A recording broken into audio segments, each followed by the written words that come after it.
Okay. Oh, there we go. All right. Now can you hear me?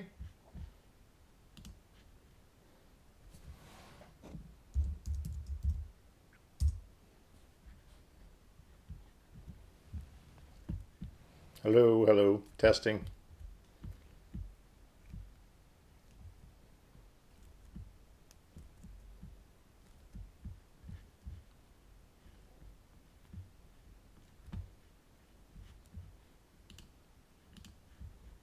Anybody?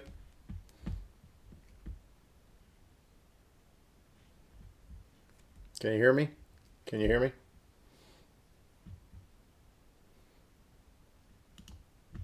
Let's see. Testing, testing, testing. Now can you hear me?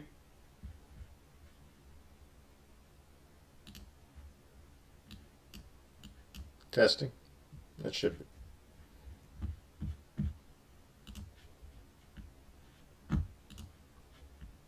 Ah, all right.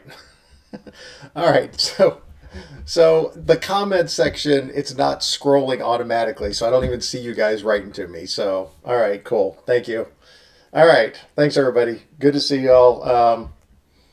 Yeah, you just got to bear with me in terms of like replying back to people because, like I said, it's not like an auto scroll, which is kind of weird. So, um, all right. So, I think Ghost Rider won. So, for anybody keeping track, the Shadow was close, but I think Ghost Rider got the most votes. So, and I didn't care what thing we really worked on. So, whichever one was most popular. So, we'll go ahead and give that a shot, and we'll see how this goes.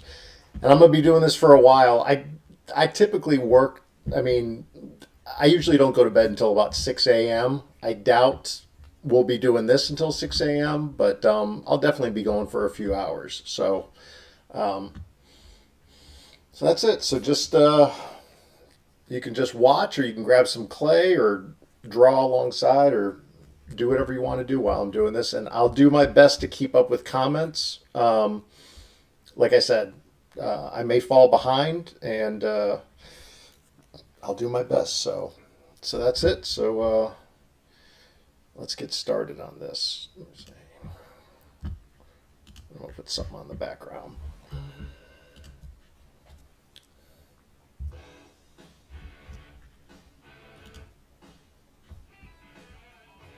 All right.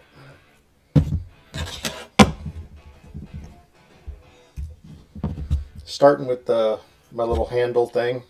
I'm gonna go down and dirty with this, and like I usually do. So I'm kind of the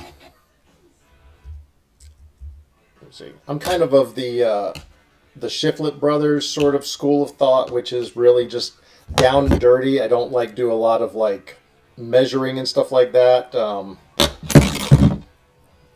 I go quick, and you can tell in a lot of my work because it's rough.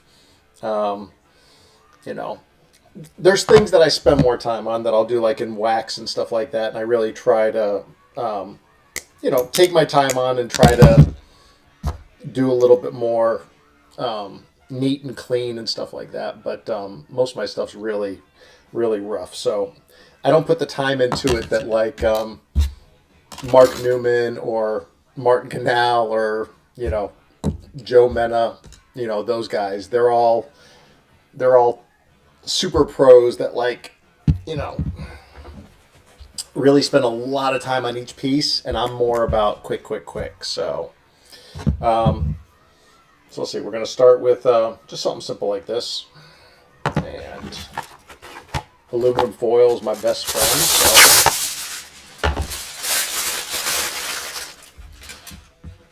So, and every now and then I'm going to try to check the comments. So cool, awesome. So Lewis is painting. Let me see. I'm going to say hi to everybody because a lot of people are popping in. So good painting, Lewis. Thanks, Angelo. All right. So I'm pretty much making sure that my wire is just nice and snug in there, and then I'm just going to start bulking it out with the foil. And I go really, really tight with it. So I mean, I'm crushing this with my hands as I'm doing this.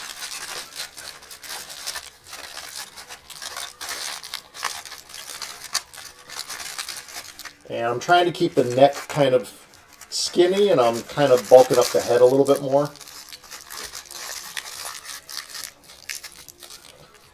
And then it's just about, you want to like really have the foil super, super tight because you don't want it slipping on that wire at all. If it starts slipping, then you got real problems. Now what I normally do is, typically what I do is after I, let me see, I'm going to turn this off just for a second while I'm explaining.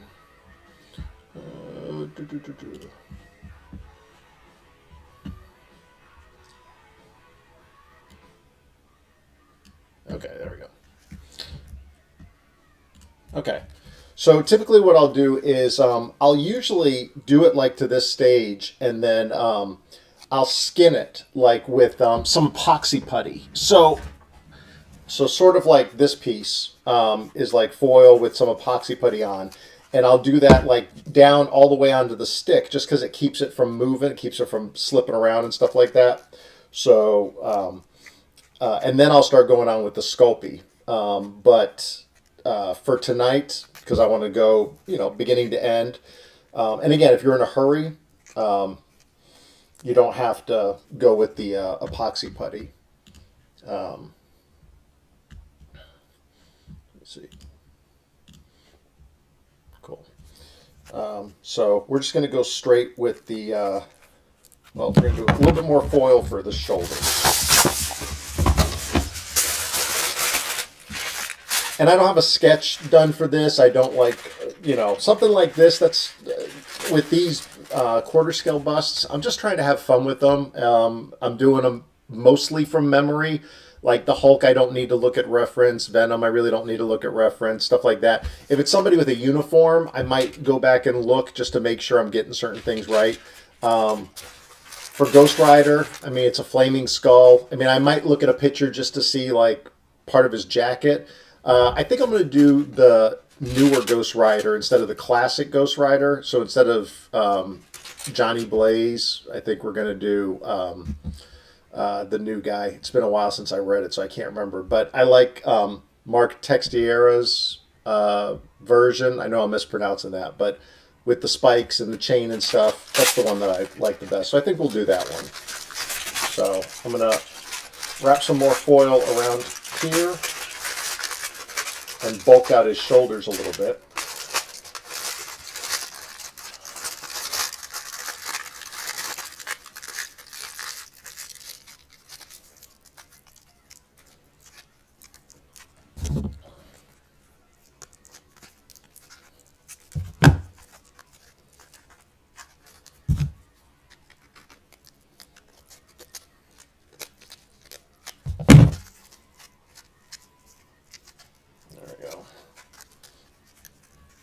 Well, and actually, I don't really need to, thinking about it, I don't really need to do a lot of, I don't need to keep the neck too thin because since the flames are all coming up around him, that's going to be a lot of bulk. So I guess I don't really need to worry too much about that. Now, the other thing that I like to do is if I'm not going with the epoxy putty, I use liquid Sculpey. And it comes in like a tube, like you would dispense it straight from the tube. But then I usually take that tube and I'll empty it in a container like this. And I like, because this way I can like brush it on. And it's like Elmer's glue, but it's not sticky. It's the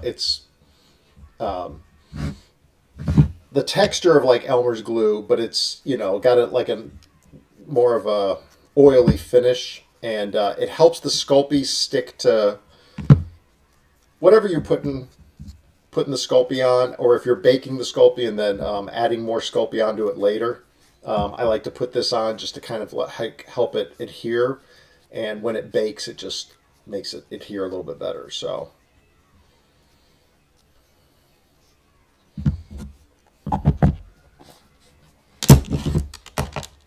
All right, and now I'm just going to start adding some of my Sculpey, and I've got the Hulk that I did, and I'm gonna use that and the Venom that I did just for size, just for scale, to keep them, make sure that I'm keeping them like within the same like range. So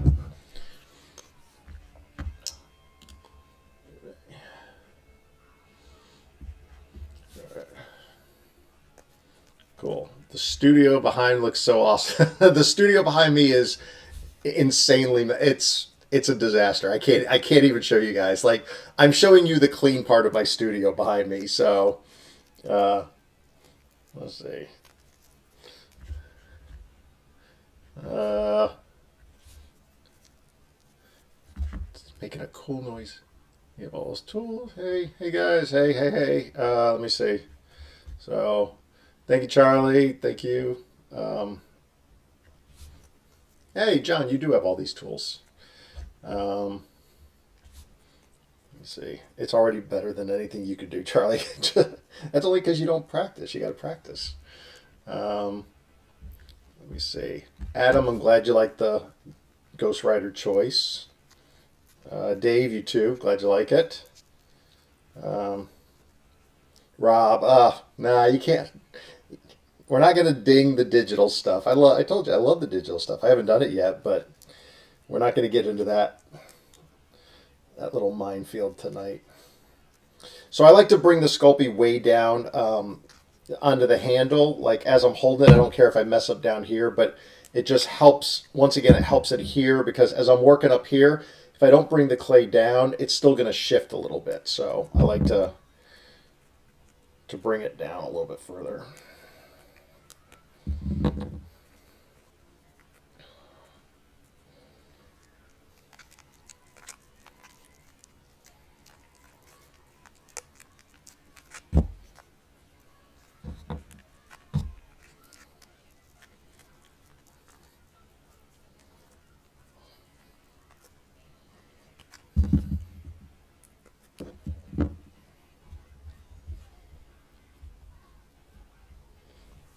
Lower this camera a little bit.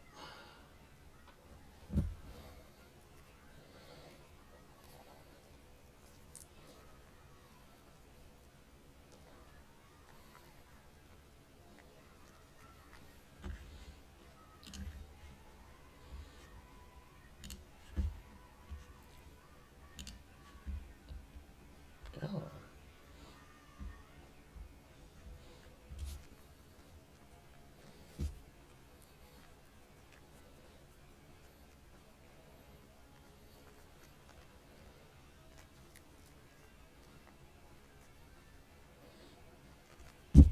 And if anybody's got any questions or anything as I'm working, you can kind of, um, I'll do my best to follow up and, Rick Fernandez. No, you are the master, my friend. You always crack me up with that. Let me see. Um,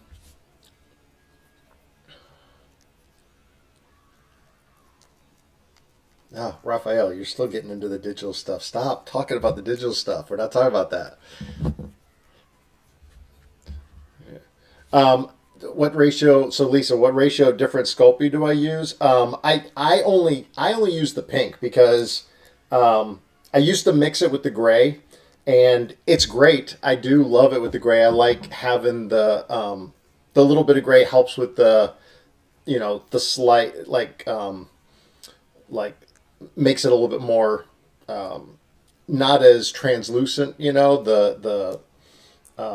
This color can be a little hard to see detail as you're working on it, but spending all that time mixing it up, it just wasn't worth it for me. And so I figured later on that I'll either touch it up or like I'll sand down things, I'll steel wool it and stuff, or I'll try to get it as smooth as possible. I'll show you guys as I get near the end, like some of my smoothing techniques that I do.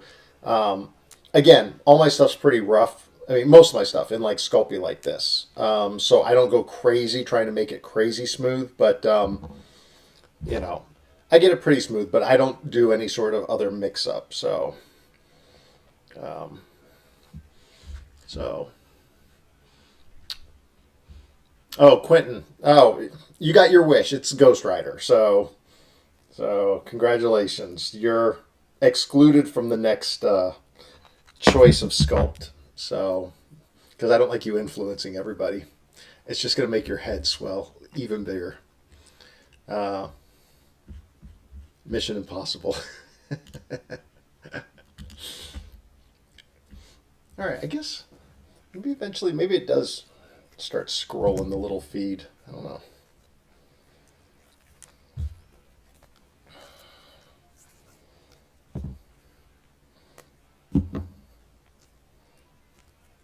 So the pink stuff, it's still is uh mine is kind of stays pretty firm because I keep my office really cold. So I like my office to be like around 67, 68.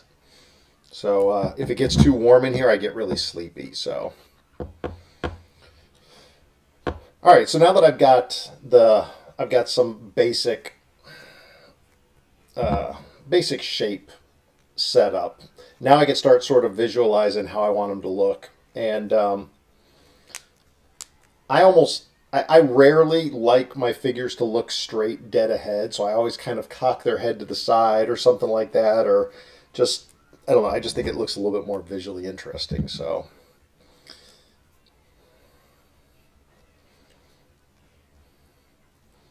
let me see.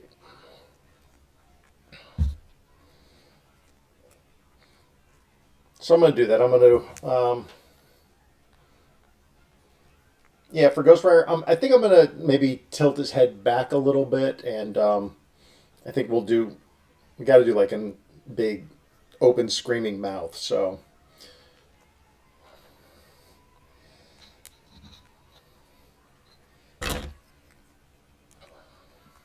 and these are usually my tools that I use right here. These are the main ones. Oh, wait a minute. I'm missing my favorite one. There we go. Don't ask me why, but that's my favorite one.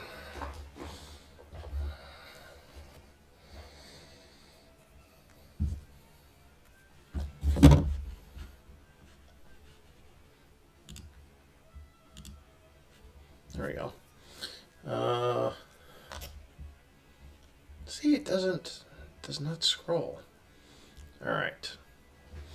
Oh,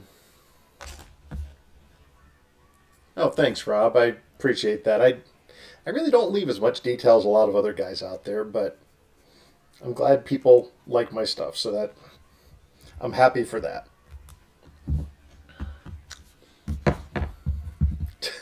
Yeah, quit.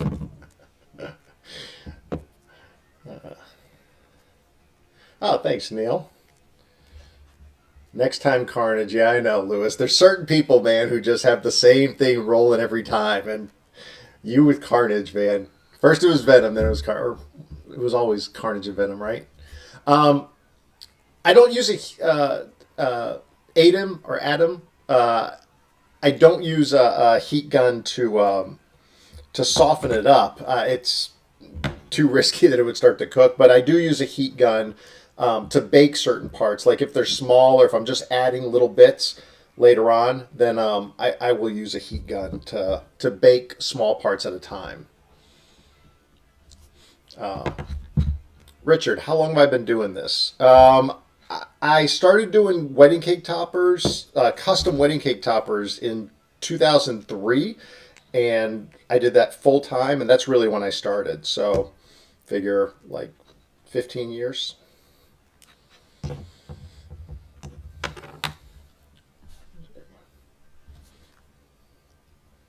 Oh, thanks, Adam. Adam. I'm sorry. I'm sorry if I'm mispronouncing your name.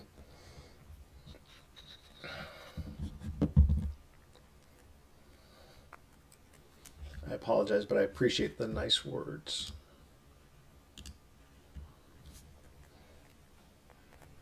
Oh, jeez, why is that on a loop?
So it takes a little while. You guys are gonna have to give me like another 45 minutes or an hour before you really start seeing a skull show up here. So just be forewarned. Just letting you know.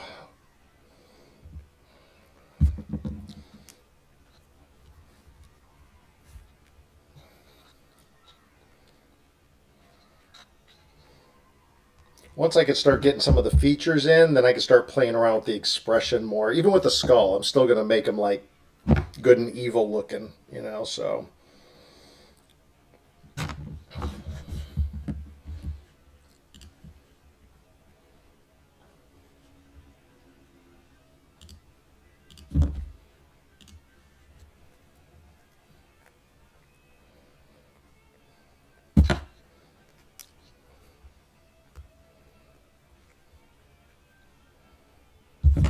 I was try to do is I try to again going kind of quick and just having fun with it, like not getting bogged down in the details.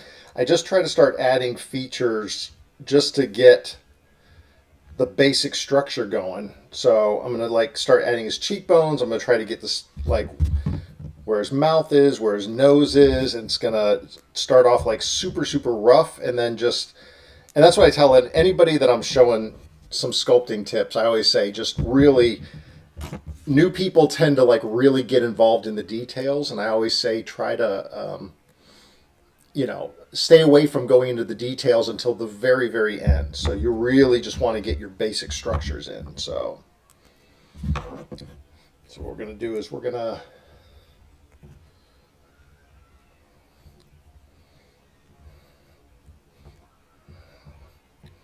add the spot for his nose. I'm going to start getting where his eyes are going to go.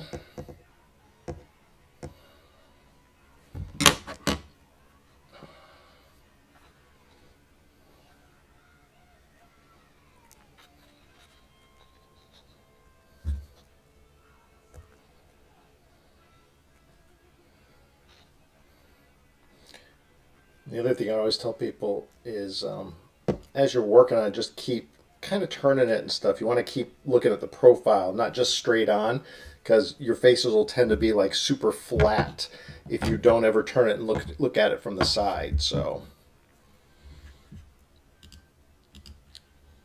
all right, this says 83 comments, but I'm not seeing that. So let me see. Come on.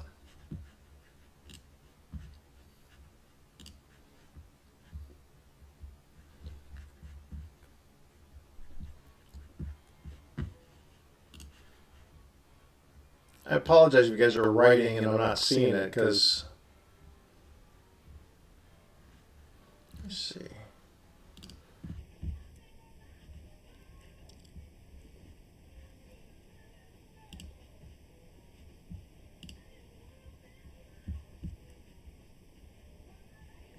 Okay. Hey, Dolph, what's up, buddy? Adam, how long have I been streaming for? I've been streaming for this started at 11:30, so I just started.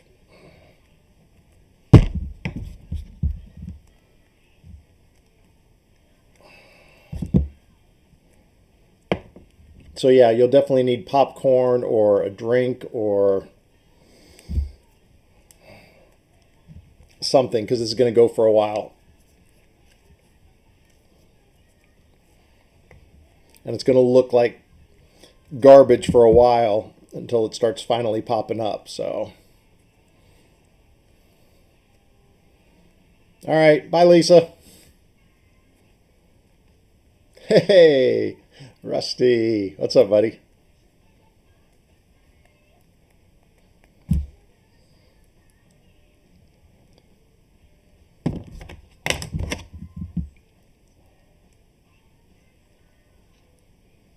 All right, bye, Beth. Thanks for stopping in.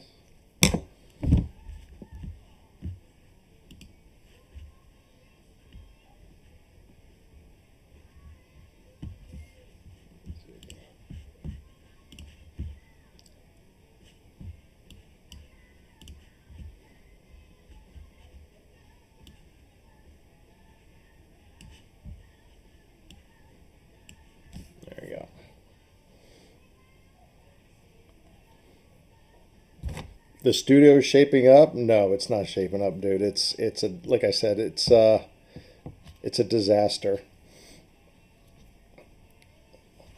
All right. So we're gonna go tilt it a little bit to the side and kind of up. So I'm gonna really open his mouth. So I like to really go for exaggeration as much as I can. So I'm really going to pull his expression big time. And I'm going to put a little bit more around his neck so it's a little bit more stable. This is something you could always take off later, but just to bulk it up right now, just to keep that neck stable. Like I said, there's going to be a lot of fire around it too, so that'll help. But for now, I'm just focusing on the skull itself.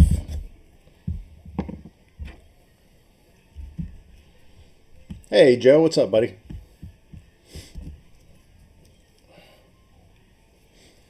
That's when the finest work happens. Yeah. We'll see.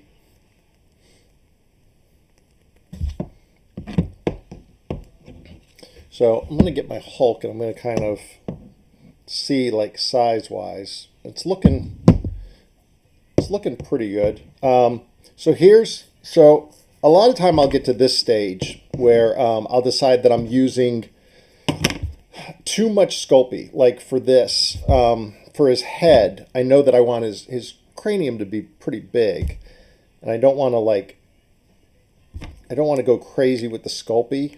I don't like it to be too thick. So what I'll do is give him a bit of a lobotomy here. I'm going to take off a lot of what I did. And again, I do this all the time, especially like if I'm working on the Hulk where there's like a lot of like bulk going on. Once I realize that it's getting too thick, I'll just kind of go back in. I'm removing a lot of that.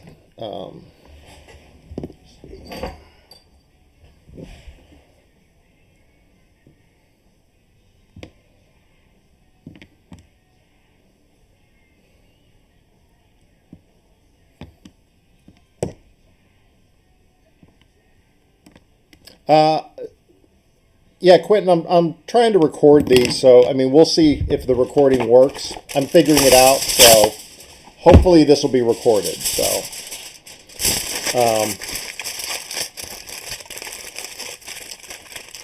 yeah, again, Dennis, hopefully it'll be recorded. So, hey, Stephen, good to see you too, bud.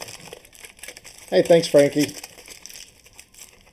Ah, thanks, Lewis. Appreciated it. So for his cranium, I'm going to kind of just cram that on there. And again, when you're not worried about details, there's nothing to worry about smushing or anything like that. But now I've got like a little bit more of it bulked out with the foil. And that helps it bake from the inside too, which is always nice. So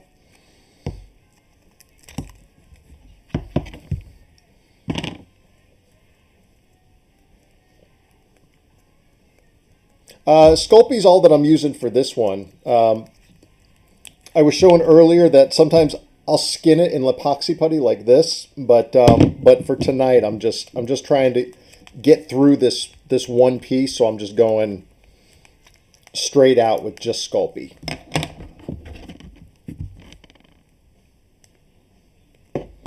Oh, okay. Thanks, Adam or Adam. You gotta send me a pronunciation so I can pronounce your name right, because I feel bad. I feel like I don't know if it's Adam or Adam. Adam.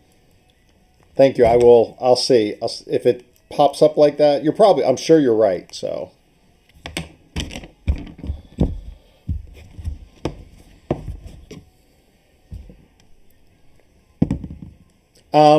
Yeah, no, the way that I'm doing it now, Raphael, is the way that I do it for whether I'm making castings or whether it's just a one-off piece, or I pretty much, this is the way I do all of it. So again, sometimes I'll do stuff in wax, sometimes I'll do it more in epoxy putty, but this is more or less my method for all of them.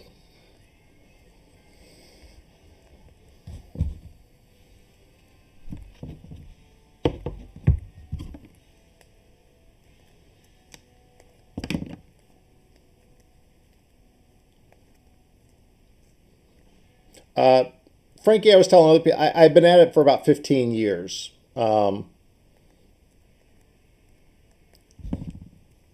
right, see you, Rusty. Bye, bud. Did I ever use A's for an entire sculpt? Not really. I've used it for a lot of a sculpt before, but A-Tim. Okay, A-Tim. Like a beaver. A Tim. A Tim. Okay. All right. I'm going with that. A Tim. Thank you.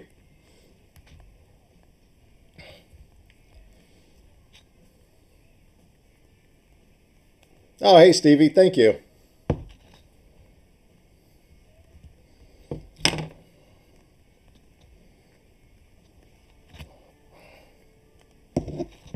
All right.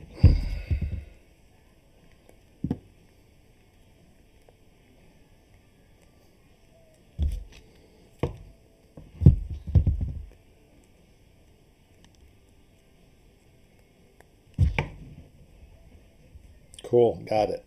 All right. Good. I think I got it now. Pronunciation wise.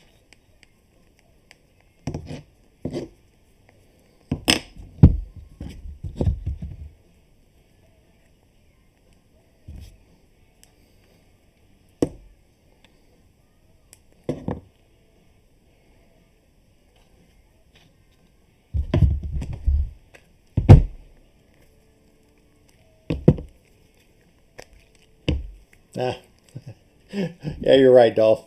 But we're still gonna do video meetups. So as a lot of people already know, if you're on my Patreon, we do live video meetups where everybody gets on. Like we can all see each other on the camera, and it's a good way for all of us to talk back and forth, and it's a good way for me to answer questions like members like show me their sculpts, and I can like help them if they run into any problems. Thanks, Julio. Appreciate it. So yeah, check out the Patreon if you want to like work one on one and stuff like that. There's a lot of other cool things in there too that I keep trying to add to it. So it's going to be hopefully better and better over time. There's not really a set thickness, Paul. It's just when you feel that it's really too the Sculpey's too bulky. I don't know.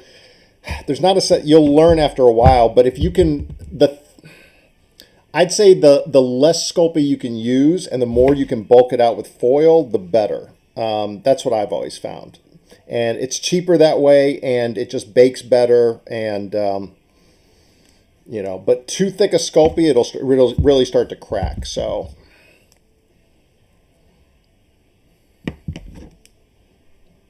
yeah, you do have to get it. You got to get a camera. Hey, none of us are pretty, John. So you don't need to worry about being shy.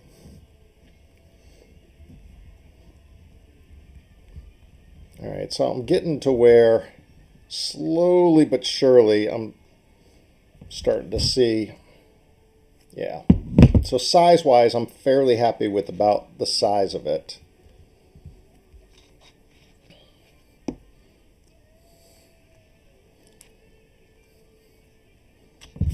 John, you're petty or pretty? There you go. Well, then what do you got to worry about?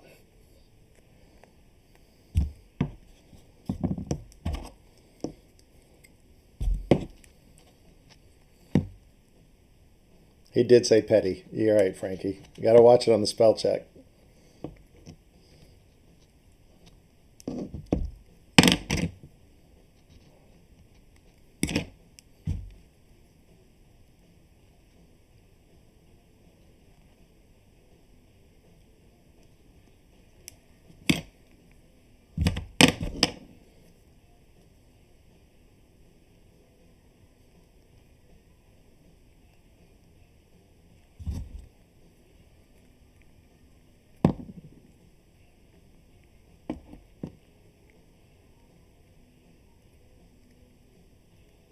Eh, it does. Listen, Stephen. It goes through all sorts of change. It looks like a lot of things before it starts to come together. Trust me, it just hits a point where you're like, oh, finally. But like for the longest time, This is just a matter of like you got to kind of trust the process and trust yourself to know that you've done it before and just keep going because believe me, it a lot of times for a long time it will not look like what you're trying to make.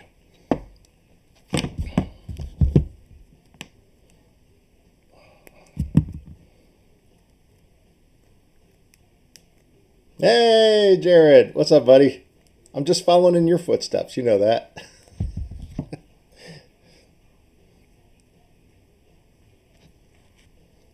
Just trying to do what the shiftlets do in a much poor man's way. So,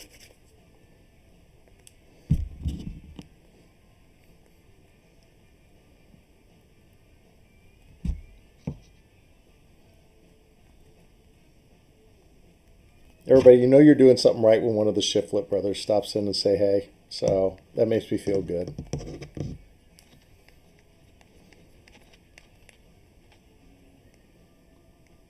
What inspiration I use for my work?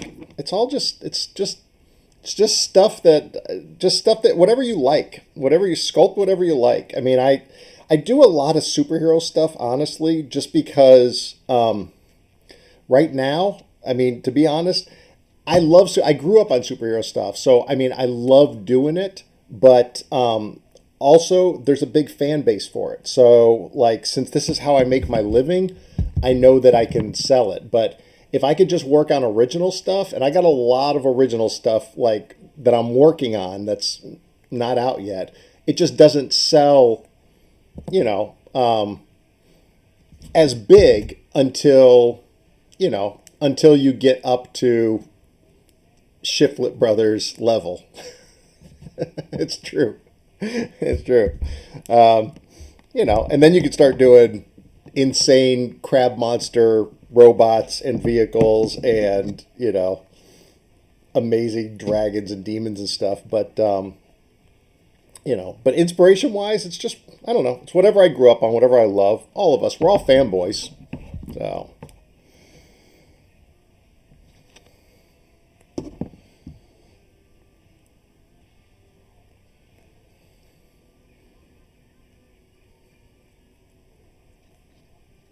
oh, yeah, man. Oh, of course.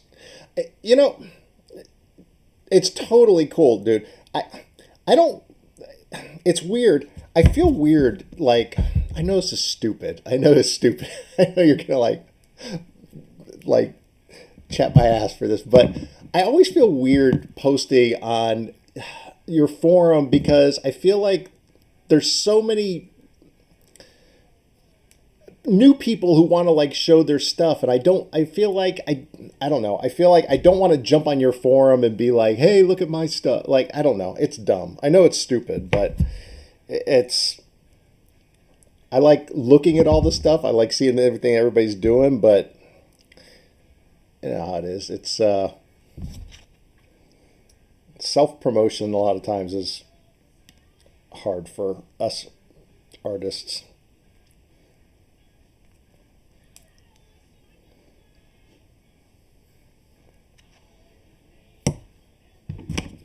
Yeah, right, Quentin.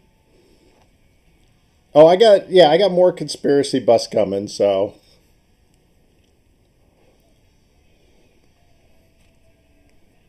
all right.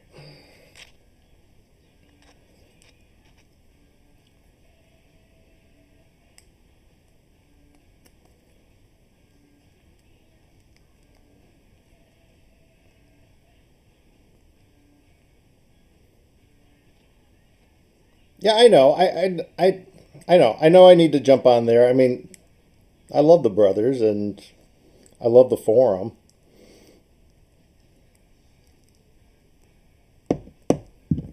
It just, I don't know. Like I said, it feels like there's a lot of, I don't know. Don't even mind me. It's stupid. I don't even know where I'm going with it. Oh, thanks, Frankie.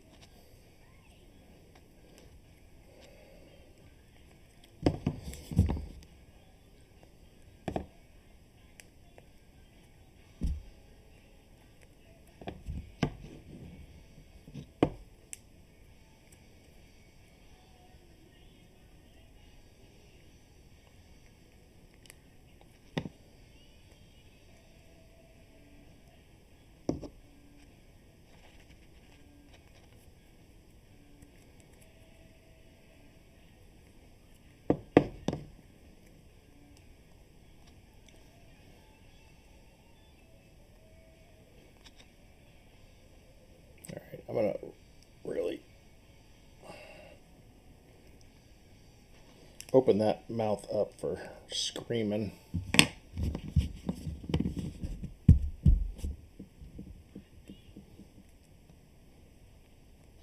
Well, the shiftlets were Rick. The shiftlets were everybody's inspiration. Like, I still remember, God, way back when. Like, what was the magazine like when you guys first posted? Like, your original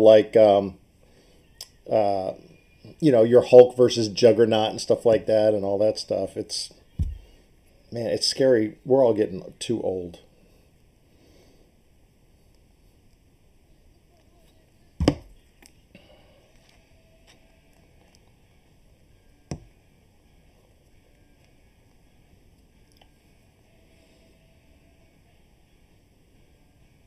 Yeah. I know, Quentin. I know. I'm trying to get better about it. It's just, I am. I'm getting better. It's a new world.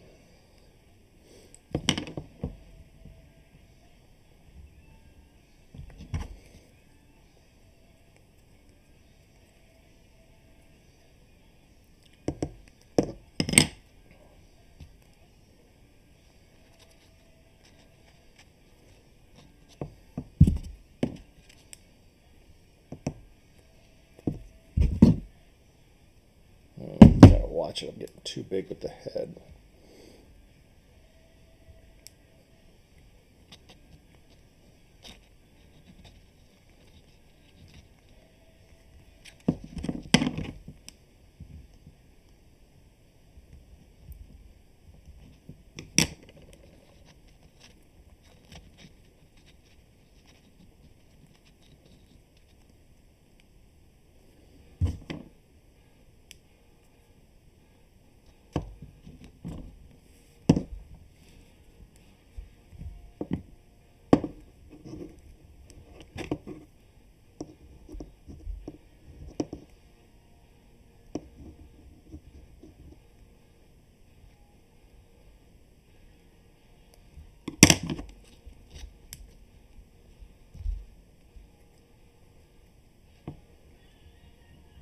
Thanks, Adam. I appreciate that. I wasn't going for noble, but it's just I'm not like, I don't know. It's weird. It's not like self doubt or anything. It's just like I said. I used to be on the Shiflet Brothers forum like all the time, like on their old forum. I was on there like all the time, and then I don't know. It seems like their forum is more of like a welcome to like new sculptors and new people wanting to show off their stuff. And I feel like my stuff's been shown off plenty, and I continue to show it. And it's like I feel like I don't want. Again, I'm not going for a pity party, so please, everybody, like, hey, thanks, Kent. Good to see you, buddy. Hey, Juan, good to see you too. All right, so everybody, no more compliments. I don't need any more comments. This isn't a pity party. I'm not trying to. I'm not trying to get compliments. I'm trying to explain my stupidity. So.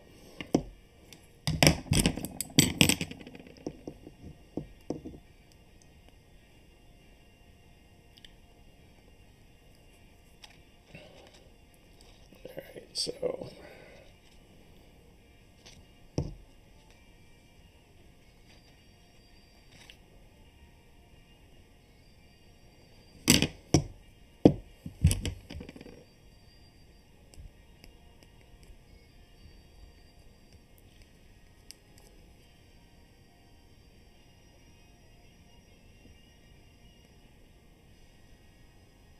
There we go. We're starting to get a little bit more of a skull here going, you guys.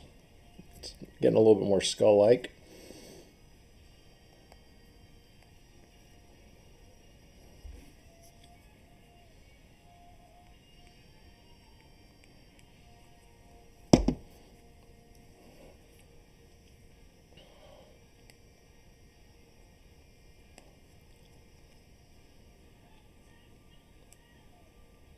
Oh yeah, I got ACDC going in the background. It's my choice for tonight. My choice quite often. I like I go I go old school hair band a lot of time. I like AC/DC. I like Def Leppard. I don't know why. I've gotten on a kick. I'll listen to anything though.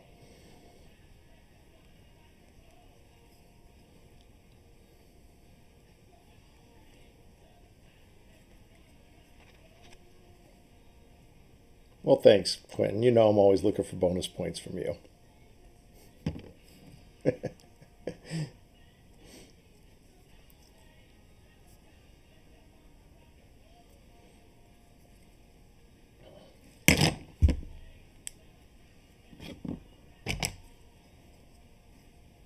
Let's see.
Oh, let me see. Oh, yeah. Yeah, I mean, if this comes out good enough, Lewis, then yeah, I mean, I'll probably add him to the line. And if I add him to the line, it'll definitely be clear flames for the head for sure. So,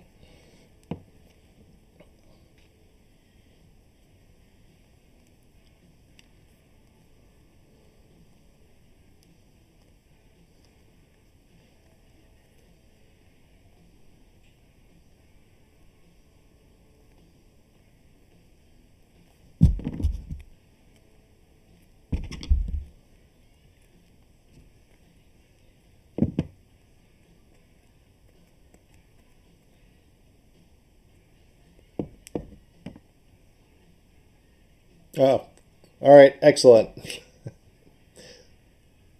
When it comes out good enough. Not always, dude. Quentin, not always, man. Listen, I don't have 100% success rate. There's plenty. Happy Valentine's Day to you too, John. I don't have there. You don't see all the ones that I just trash, the ones that I mush that do not come out the way that I want them to. So believe me, there's plenty of those.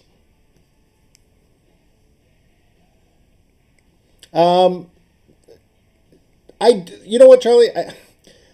Okay, if I had the money, if I had enough money just to spend on the side, I would absolutely buy kits. There's so many kits that I would love to get. I mean, again, I'm a fanboy. I love it. So every time I see other sculptors and their stuff, I mean, every day I see stuff that I want to buy from other sculptors. It's more just a matter of money. All my money just goes to. I don't buy kits because I'm almost never going to build them. Occasionally, here's what I like to do. I do like to buy one kit from at least like different sculptors that I really like at some point. Like once I get the money, I like to like pick up at least one kit. So so different things like that. Like the shiftlets, the one that I'm going to get once I get enough little side money is I'm getting the Tallulah and the Stray, the dragon. That is one of my favorite things they've ever done. So that'll be that. But then after that, I don't know if I'll get any more. Not because I don't want more, but just again, I don't have a lot of room, and I just want like one of their pieces. And it's kind of that way with most other sculptors. I've got a lot of different pieces from different guys, but once I get one, I'm sort of pleased with that.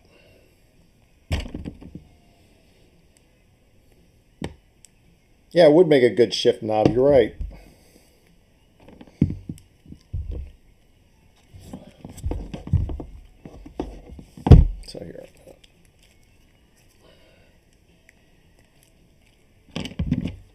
Frankie, how many do I have that are not good enough? There's a lot of unfinished. The ones that aren't good enough, I just mush back up. I don't keep. So I've got a lot of pieces that I want to get back to and finish, but the ones that aren't good enough, nobody ever sees because I just start over.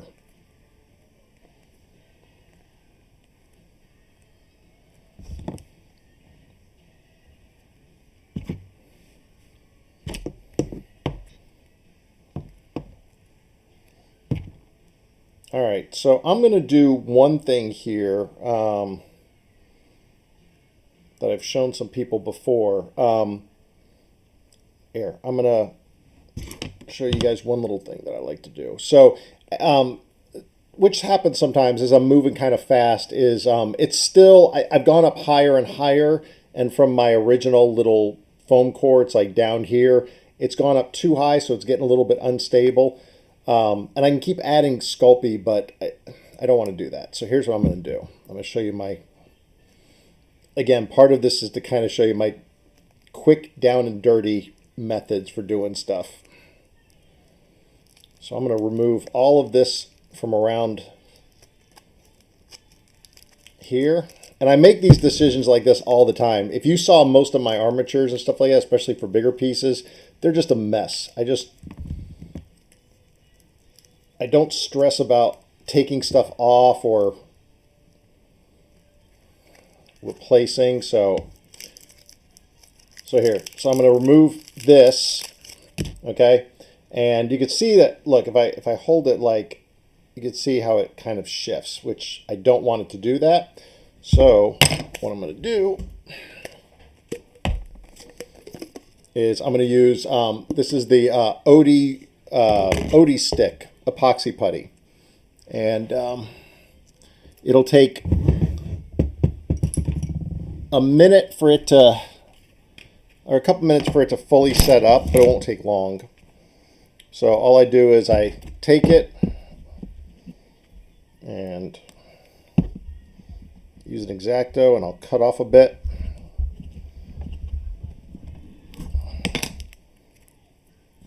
And I couldn't get through most of my sculpts without this.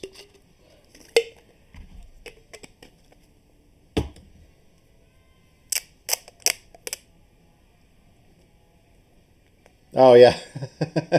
See, Jared said the same thing. They don't show their failed. You guys never see our failed pieces. So, that's hilarious. Thanks, Jared. I appreciate it, man. I'm going to start posting your guys' forum more. I need to. I need to jump back over there. You know I love you guys.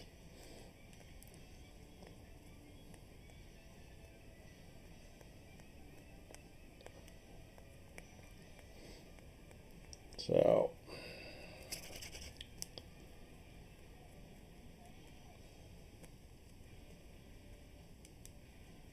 all right, so now I got this, and I'm going to wrap this all around the neck.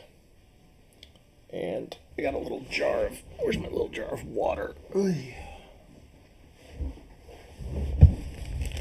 it is.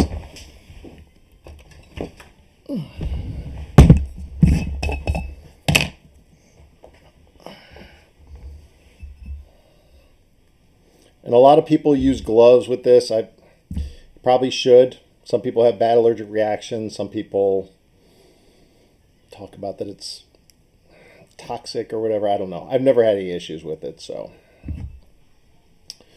and then I'll pull this down all the way down onto the handle. So I'll go past the edge.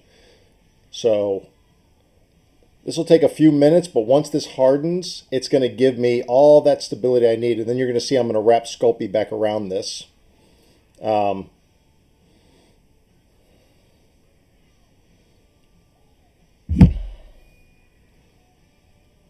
And then I can start on going at this again. And like I said, it'll be nice and stable. So we're going to let that set just for a second.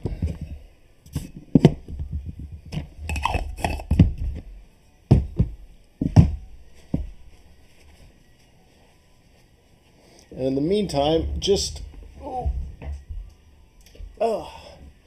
instead of trying to go straight from memory, I'm pulling my head off of my my model that everybody's got, or a lot of people have, and just to start looking at the skull and stuff like that. Nothing wrong with ever looking at reference. Reference is a good thing. So,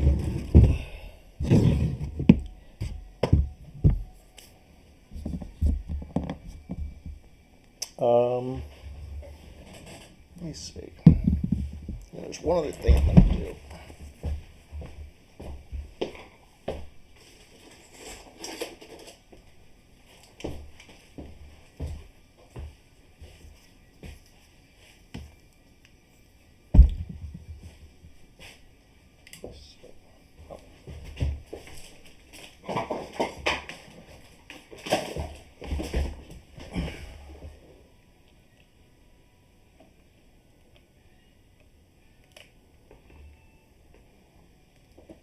And if I missed your comments, just be patient. If anybody else wrote, just okay.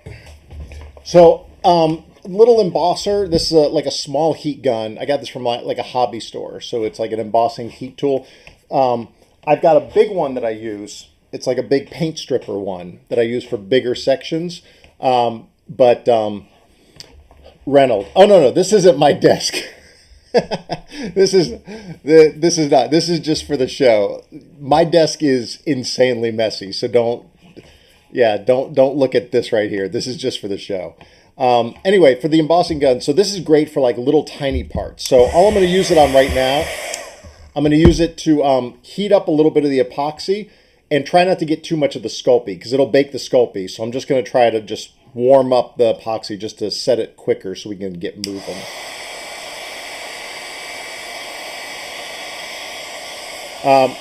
Yeah, it's a, there you go. So you can see, there you can see, Adam, it's a embossing heat tool. So it's like a, you can see the end of it. It's like a little mini heat gun. So.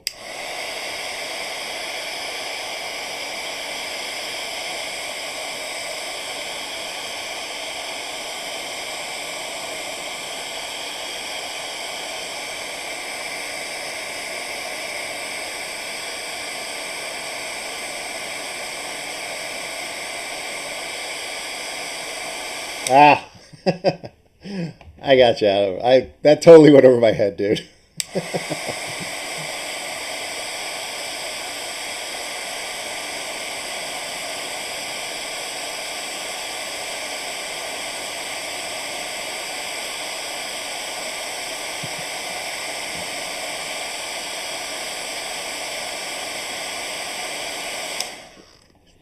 Adam, I got what he was saying. I got it.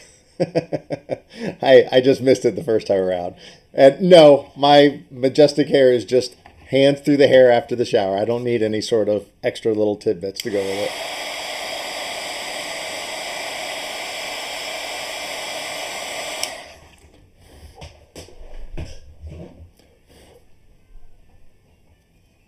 All right, good. Yeah, I didn't really get the sculpey too much, so. All right. See you, Charlie. Thanks, buddy. Probably see you soon at Wonderfest. Or hopefully. I don't think you're coming this year, though, right?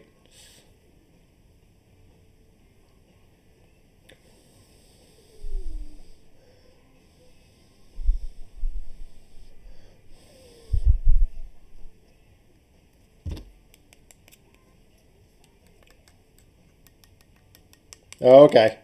Next year. See you, bud.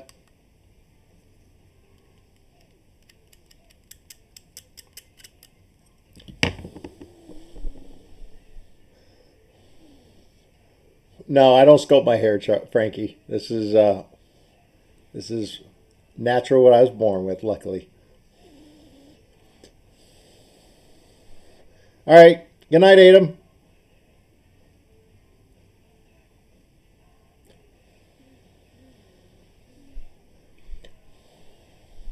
Oh, cool. Frankie will definitely. Oh, thanks, Rob. Yeah, well, we'll definitely you have to stop by and introduce yourself so we can meet in person.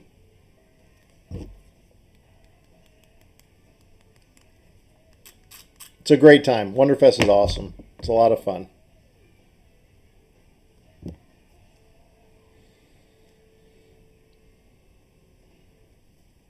Well, I'll see you at Jersey Fest then, Rob. Whichever one.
Oh yeah, stuff goes quick. And there's definitely a few people like Mark Havokin with Filmies Girls, like his early bird stuff. Like once the early bird doors open, his stuff is gone. So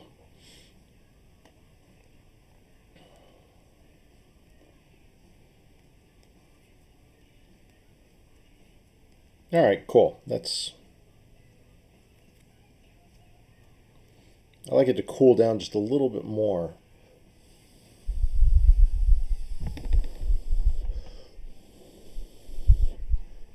No, I haven't done any entertainers or musicians or anything, Stephen. It's I like a lot of them, but it doesn't get me the way that like superheroes and fantasy stuff. It's all about like what I really like to sculpt. So it was kind of like with the wedding cake toppers.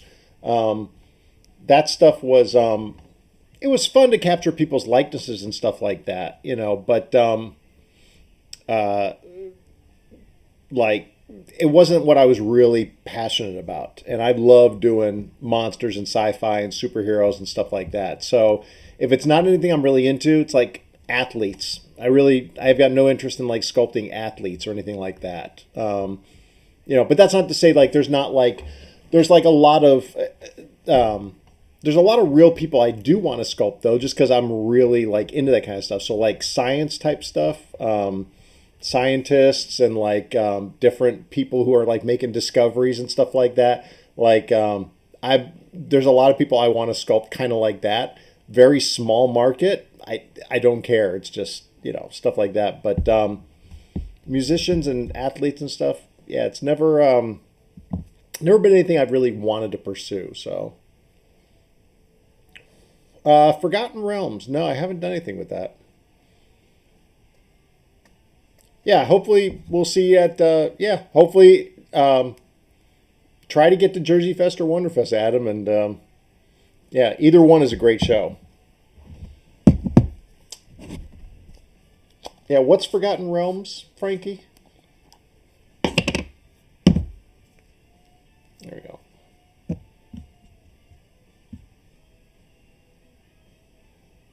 And here's I'm doing the liquid Sculpey again to like help the Sculpey stick to what I've just done.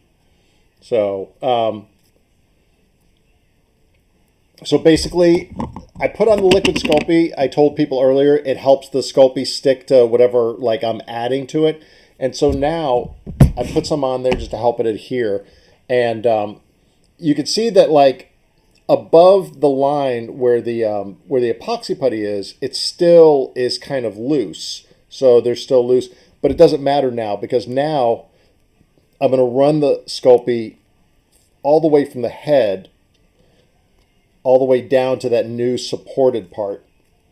And you'll see once I get it covered all down here, it'll hold the whole thing together a lot more, give it a lot more stability. So I'll just be able to work a lot better now. Oh, D&D. Oh, okay, cool. No, but I love that stuff. I love that stuff.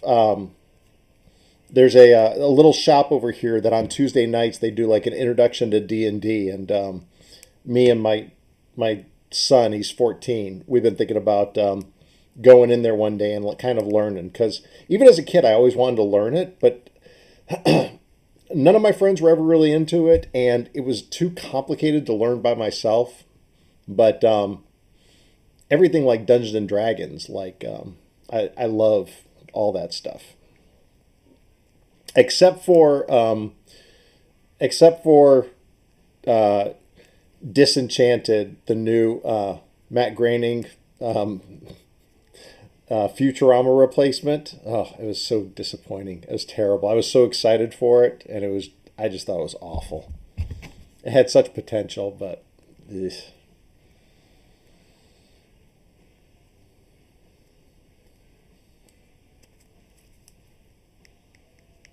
Or Disenchantment.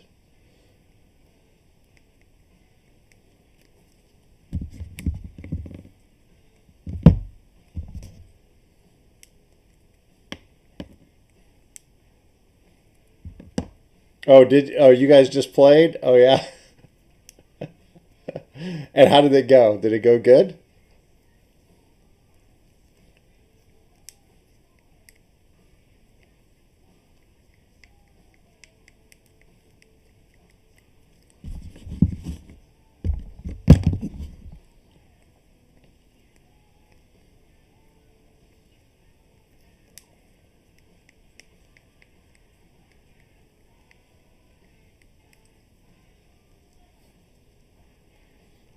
I'll have to check that out. Art from Larry Elmore. I'm sure I've seen it because I've been a fan of that stuff like for forever. But like I said, I've never gotten into it. But I've always seen the artwork and stuff. So um, a 12-hour marathon. Oh my god, dude, that's awesome. Tanner's been wanting to host. Like he's tried to host a lot of parties, but he doesn't really. He's never known how to do it, and his friends just get too crazy. They don't pay attention. So we're gonna try to plan it out one of these times soon. Um, Dave, outside the comic world, I mean, I'm like every other fanboy. I mean, I like anything robots, monsters, Predator, Aliens, Terminator, old 50s sci-fi and retro sci-fi. I love stuff like that. Like all of that stuff. Like I said, you'll see with some of the original stuff that I got planned. You'll see some of that starting to come out because I've got some fun stuff planned. So, all right, Stephen. Thanks, man. I really appreciate it. Have a good night.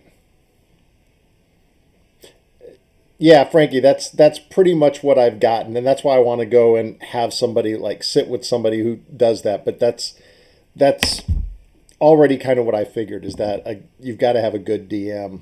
So, oh, you know what I love is if you guys watched. Oh wait, you got it down now. Well, down enough.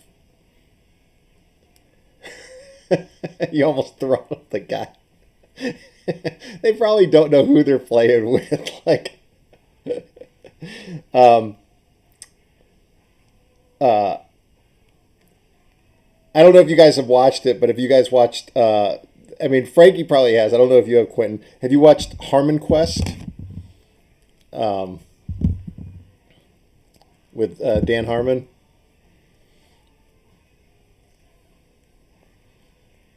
If you haven't, I'll see what you say when you pop in. But um, thanks, Dave. Yeah, man. There's some fun stuff. Uh, Dan Harmon, who's you know done a ton of stuff, but like he okay,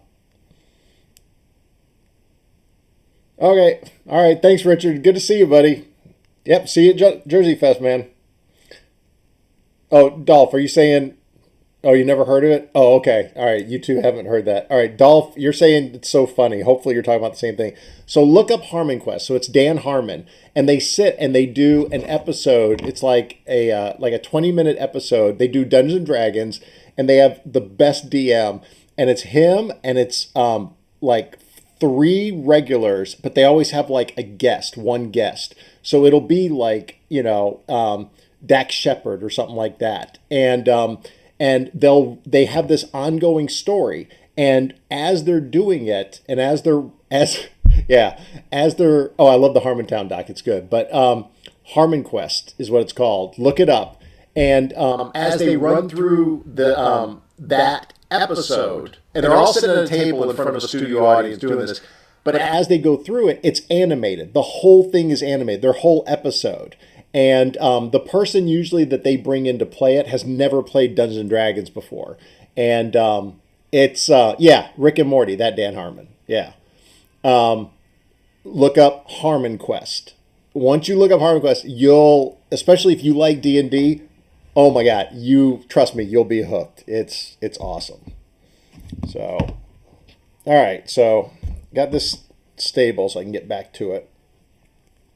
You nerds can stop distracting me.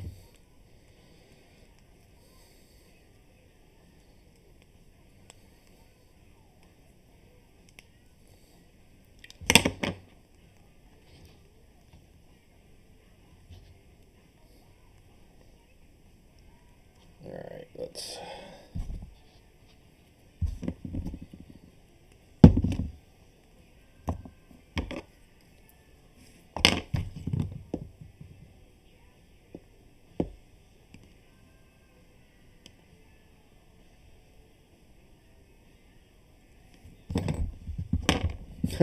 Hey, Amir. Such mastery, such skill. Hey, I really like your buff portrait of yourself in your art versus artist or your little collage. I love your super buff middle pose of you.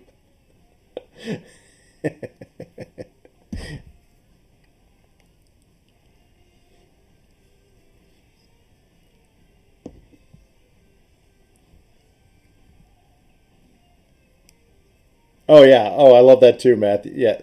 Yeah. I used to love the Ricky Gervais thing. Oh, thanks, Frankie.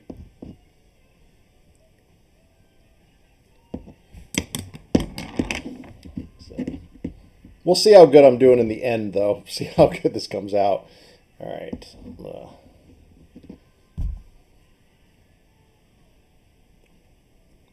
Oh, Vampire Pound Red Bull. Neither, man. I'm a total night owl. This is my favorite time of the day. Like, I love spending time with the family, of course, but once they go to bed, it's nice and quiet. Nobody bothers me. Nobody's knocking at the door. There's no distractions. I get all my stuff done at this time of night, and I usually end up going to bed around 6 in the morning, 5 or 6 in the morning. So,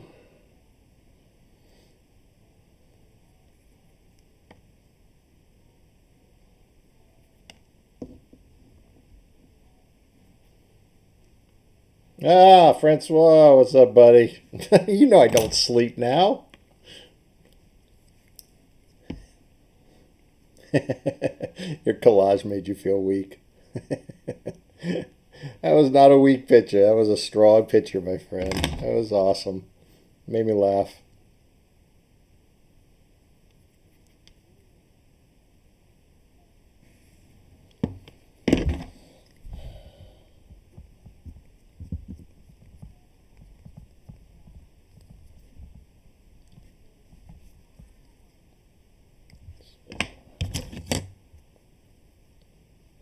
Yeah, we are. We do tend to be up at the same time, don't we? Very fine. That's why we had so many late night talks.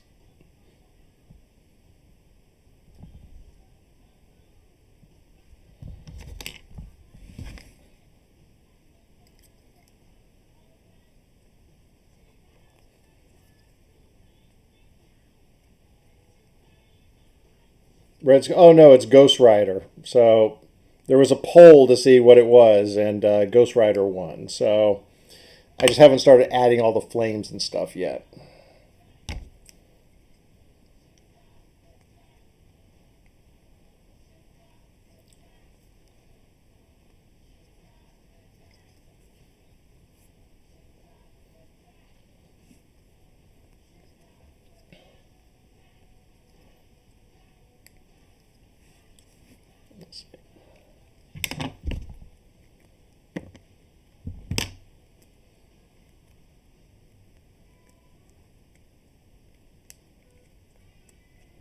Oh yeah. Most of the yeah, there's definitely bad ones out there, but for the most part, most of the people I've interacted with too, I think are awesome, Frankie. I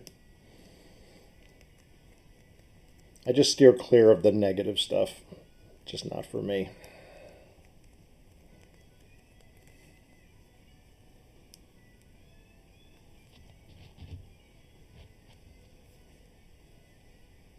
So you gotta be careful because I know I'm making this too big. I gotta watch it.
Oops.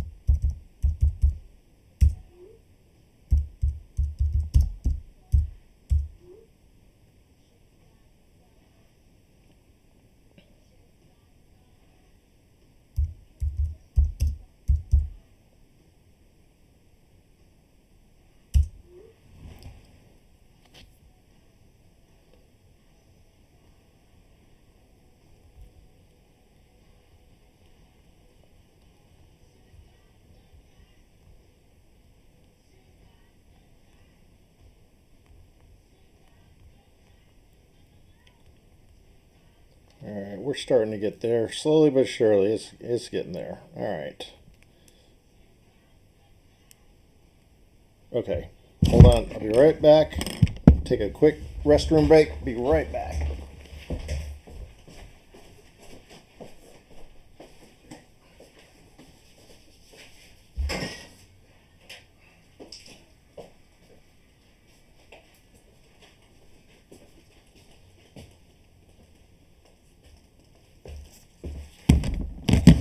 There we go.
All right, I'm back. Thanks for waiting, whoever did.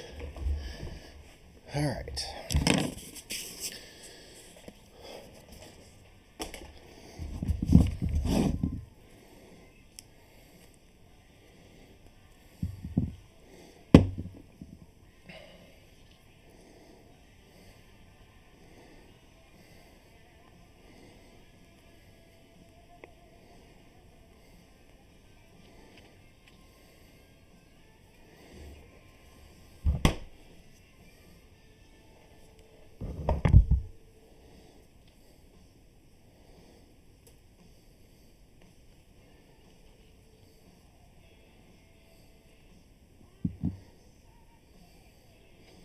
Let's see.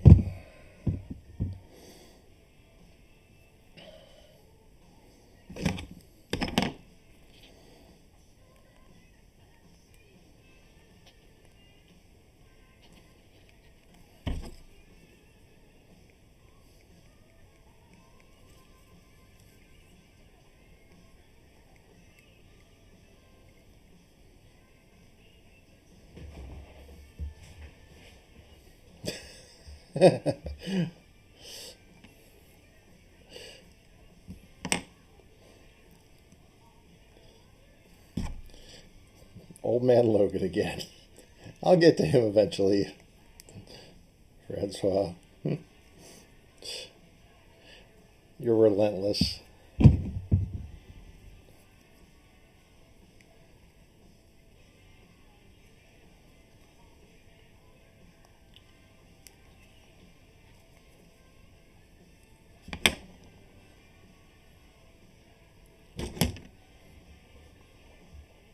Oh, nice, Brian.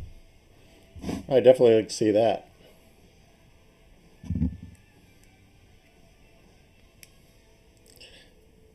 Jonathan, any advice? Dude, my best advice is what I tell everybody. It's boring, it's dull, but it's just the truth. Just practice. Just practice constantly every day. Just it's I mean there's a lot of different things, but like trying to get into all of it, but there's not anything like specifically that I could say you should try to do other than just sculpt, man.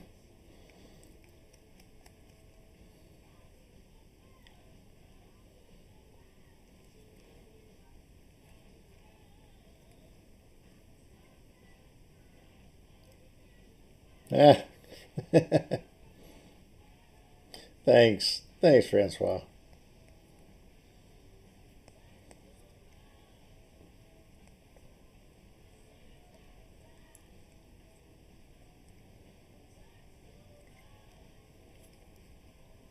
Oh, okay, cool. Look forward to seeing it, Brian. That's awesome.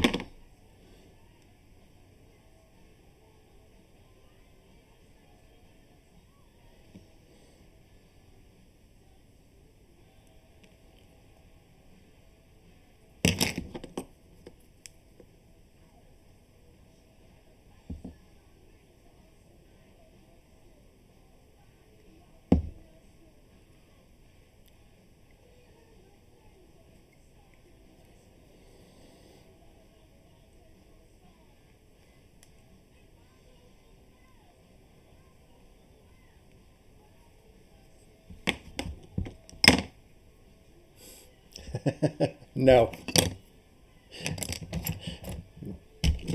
no, Francois, it did not work. But good effort. Good effort.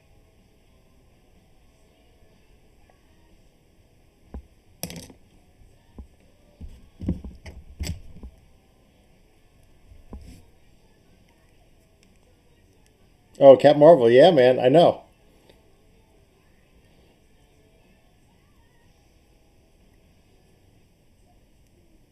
I'm looking forward to it.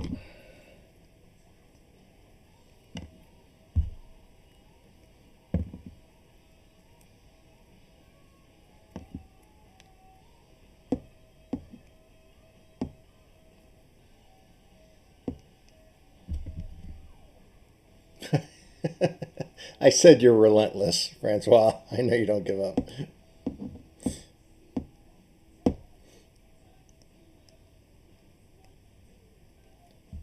guess that's part of your charm, huh?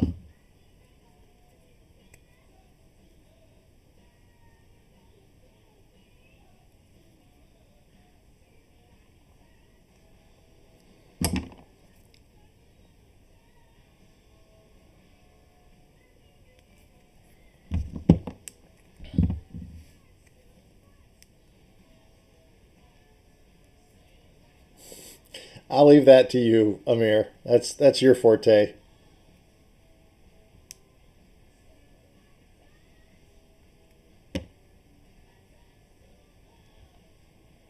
I love Walt Simpson Thor, Frankie.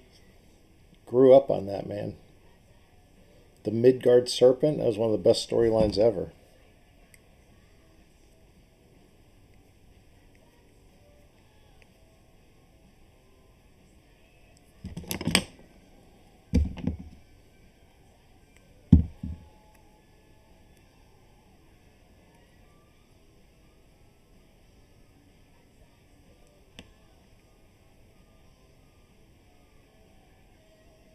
TV movie characters, Dave. Oh my God, dude, there's so many. There's so many. Like, just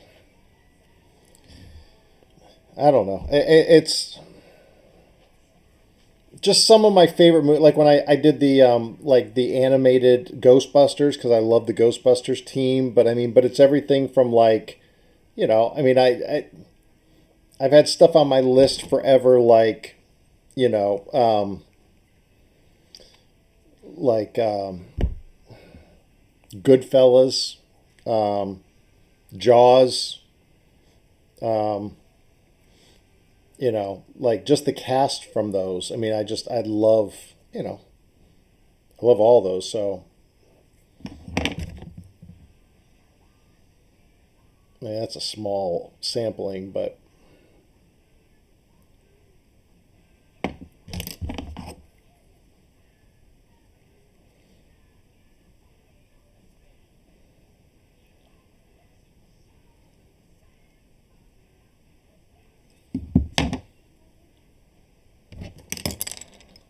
hey, Don, there he is.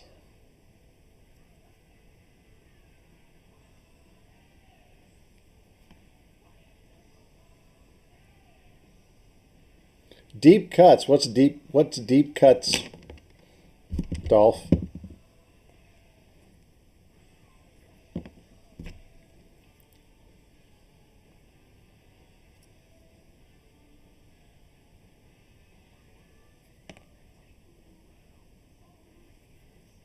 Sometimes this goes a lot faster, and some nights, like tonight, I think I'm talking too much. It'll come. It's coming, but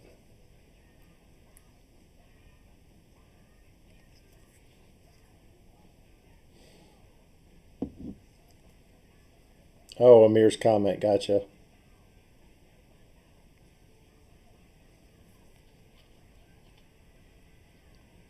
Shit.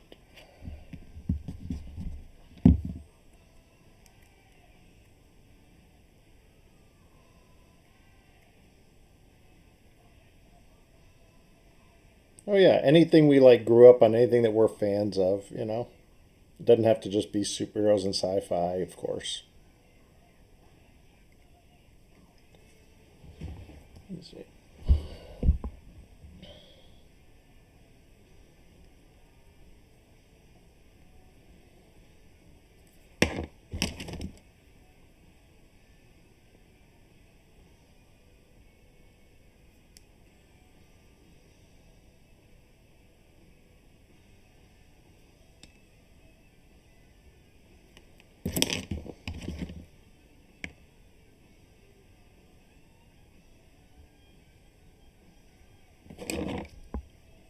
Oh, you're asking? That's what I'm doing. HR Puffin stuff. Is that what you're asking? If so, that's funny.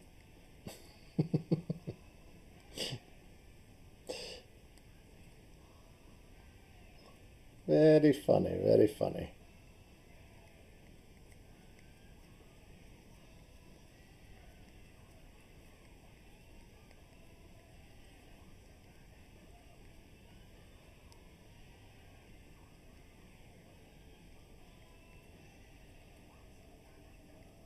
Hopefully, some of you guys are still working while I'm doing stuff instead of just leaning on your elbows watching me.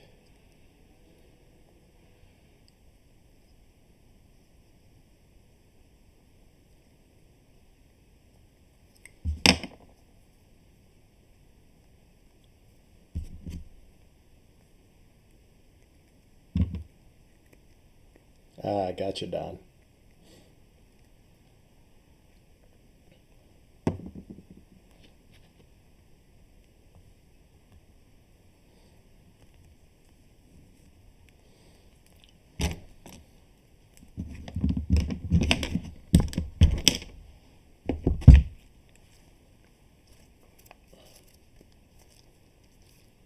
Painting Predator. Nice, Paul.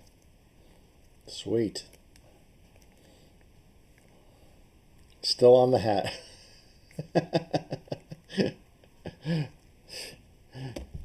And Don's drunk. Good old Don. Hey, Jonathan. Good for you, buddy. That's what you got to do, man. Nice. All right, cool. We're all working together. That makes me happy.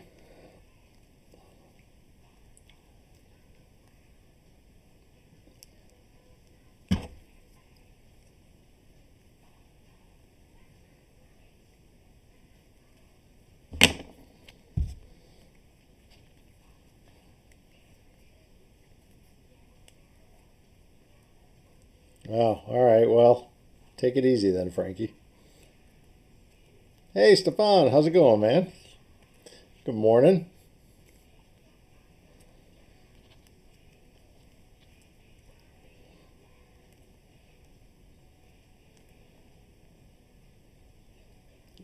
Good to see you, buddy.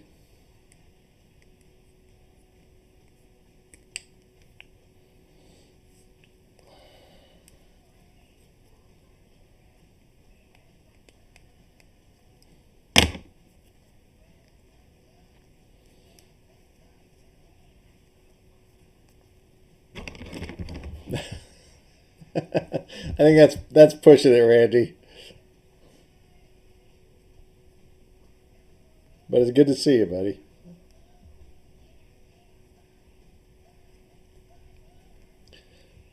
All right, see you, Quentin. Bye, buddy.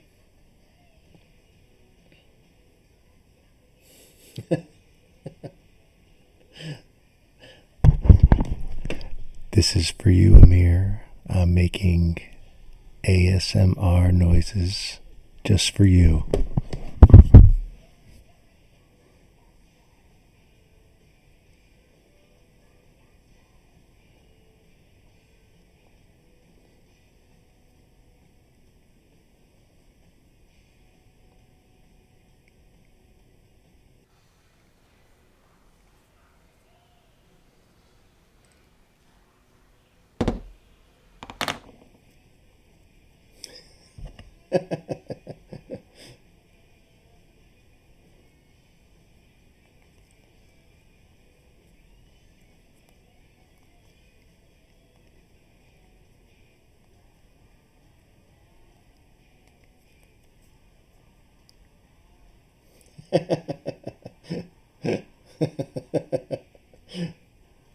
So so you maybe so Amir, your comment made me think of. I might have already told you this. I can't remember, but my son Tanner, he's 14. Him and his buddies are in a band. They have their own band, and their band name is Deliciously Moist.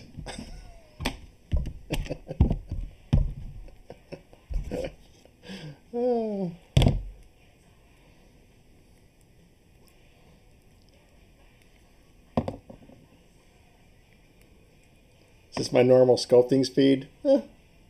Depends on the piece I'm working on.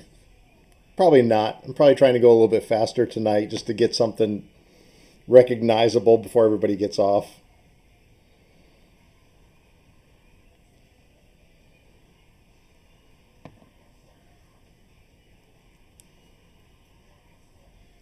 Hey, don't go knocking white noise now, Randy.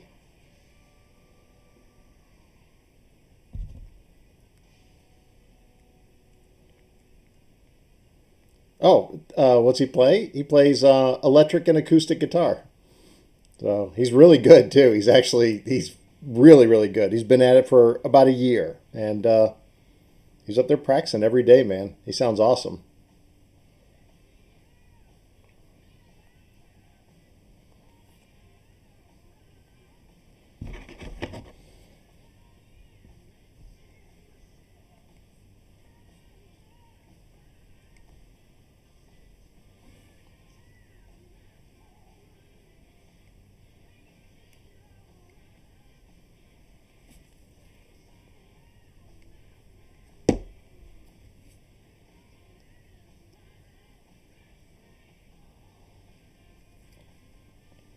Um, Even though he's not that dynamic, Dolph, like the character, because I love Modoc. I think uh, I'll pass it along, Don. You know they always know that you say hey.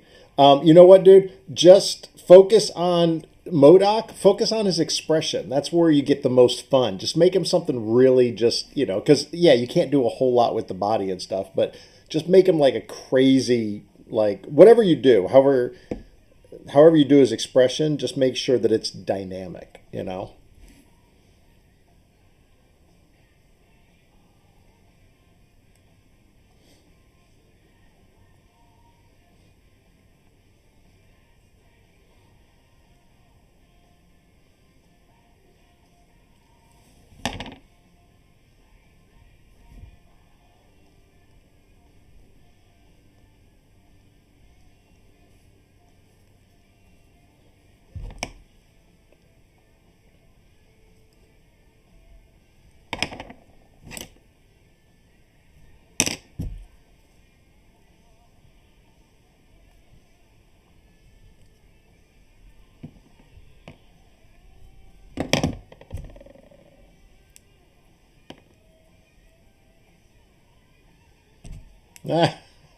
I like that, Adam. Yeah, he would love that. I might have to run that by him.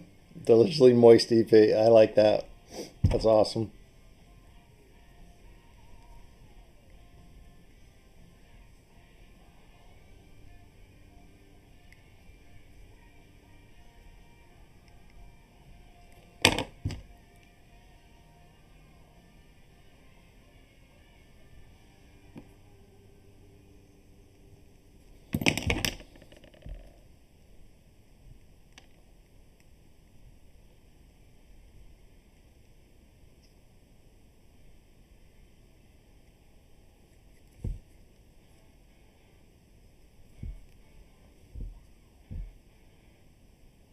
Oh, thanks, Frankie. Yeah, me too. It's a skull. You gotta like. I mean, you could definitely give a skull some attitude. You just gotta, like you're saying, play with the right features and stuff. So, and the eyes are for sure a big part of it.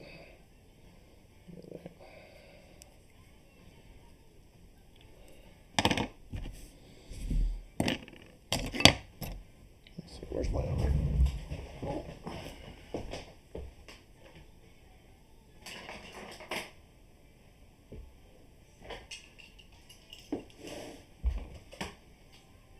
Missing some tools. Another tool.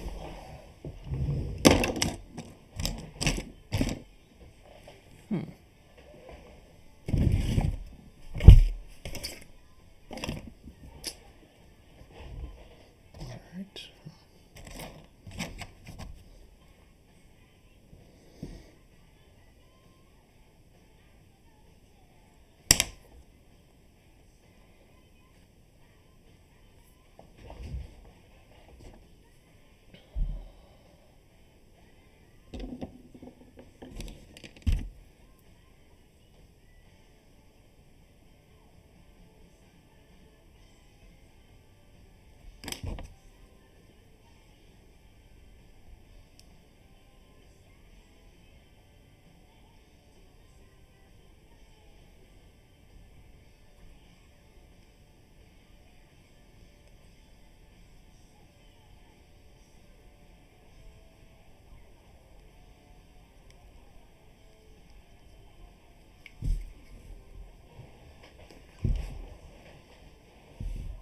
All right. Have a good night, Raphael. Good to see you, buddy.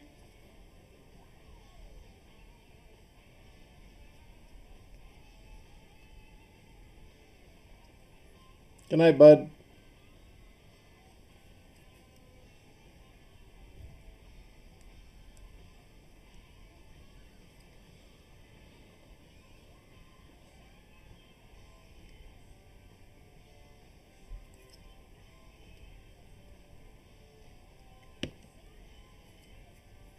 Hey, Timothy. Good to see you, bud.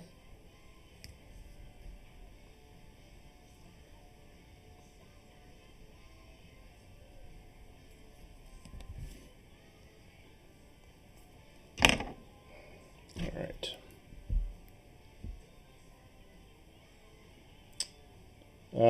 What was my first sculpt I was happy with? Oh, dude, I have no idea. You're you're pretty happy, I think, with most of your sculpts early on, and it's not until later on that you realize, like, how crappy it is. So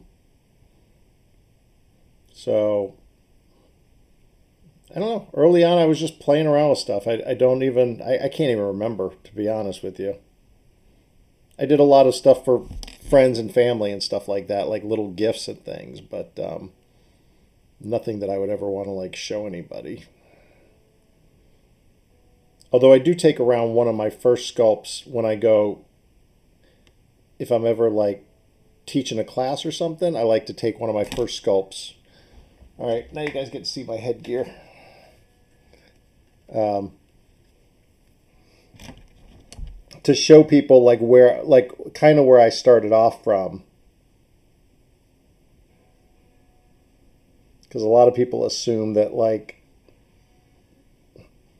I've been able to do this for like from the start or something, and my early sculpts look just like everybody's early sculpts.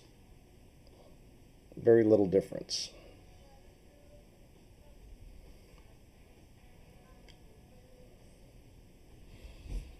All right, there we go. See, now we got some nice, cool little teeth in there. Once I get into the detail, I'll start making these like all like more uneven and stuff. But for now, just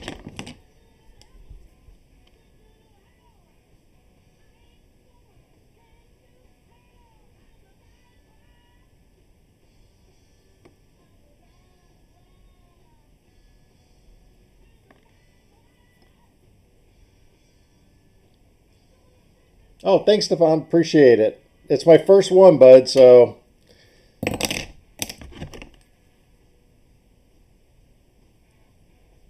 I'm learning as I go along.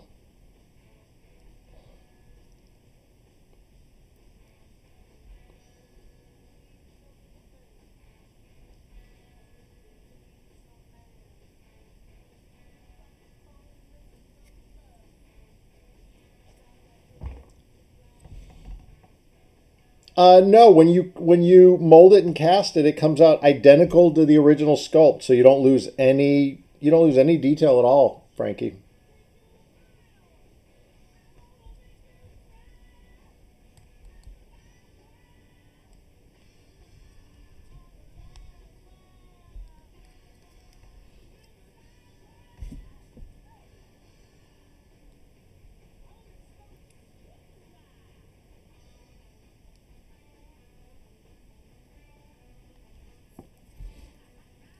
We're getting there.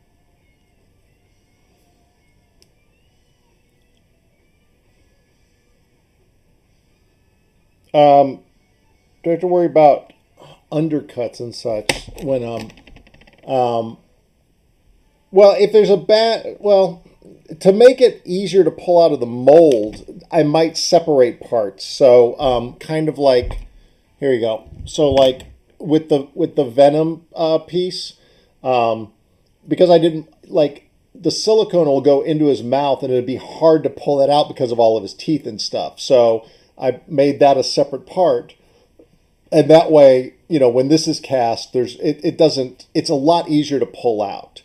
So anytime you've got something like that, yeah, you want to try to like separate it. So it just depends on, So I don't ever worry about it as I'm working on it. It's just at the end I decide if I need to cut parts up and cast them up separately.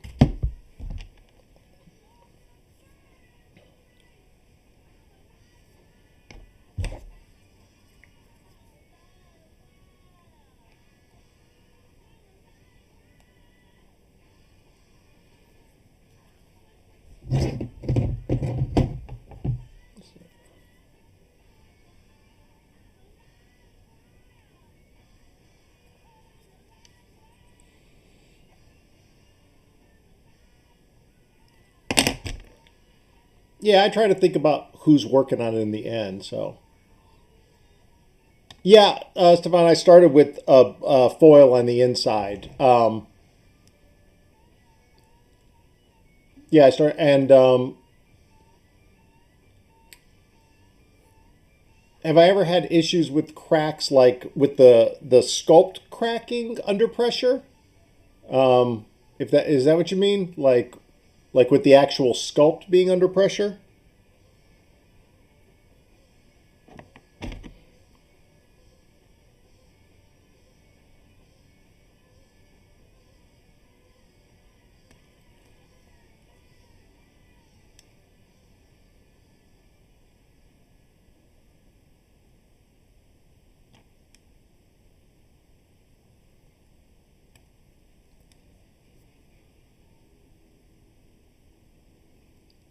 Oops. I'm going to scoot back so my hair's not in this so much. Sorry. I'm going to try to do this. There you go. I know you're getting a lot of my hair.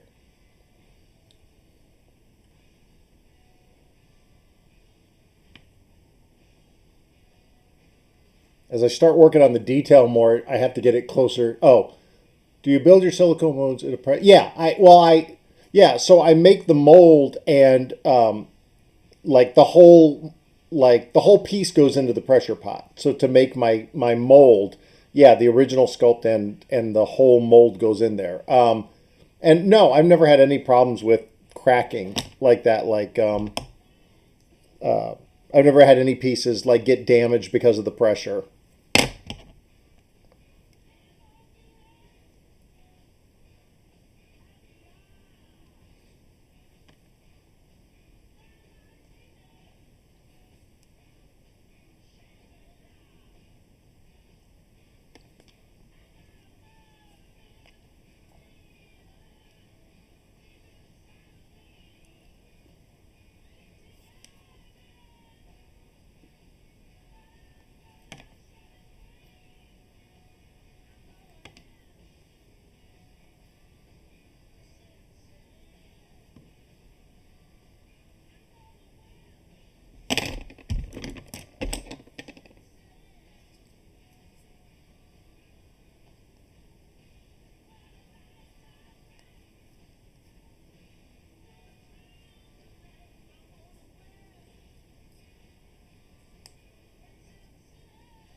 Oh yeah, yeah, yeah. The aluminum on the inside is really like in the beginning of this. I showed how I really do it super tight, so it's not loose at all. It's very very tight.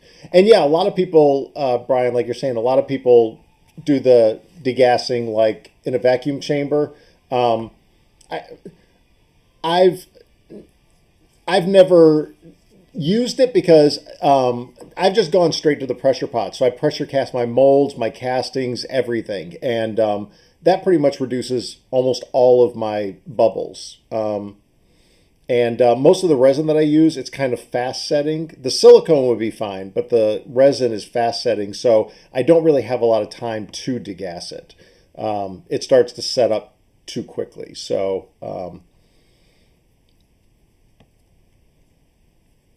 no, Frankie, I'm just winging it. I just go. Yeah, there's no original sketch or anything. It's just I just keep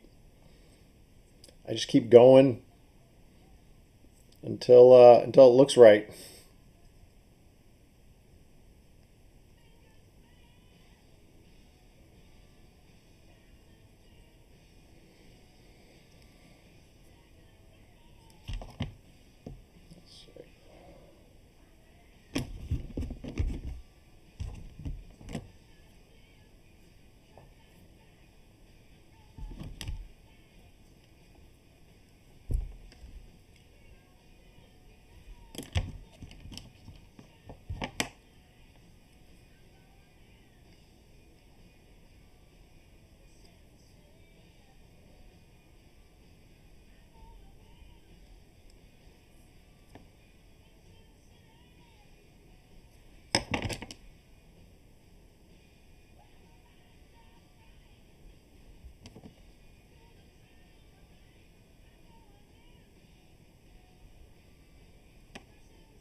Oh yeah, of course I'm fan first. Totally. I think we all start off as fans first.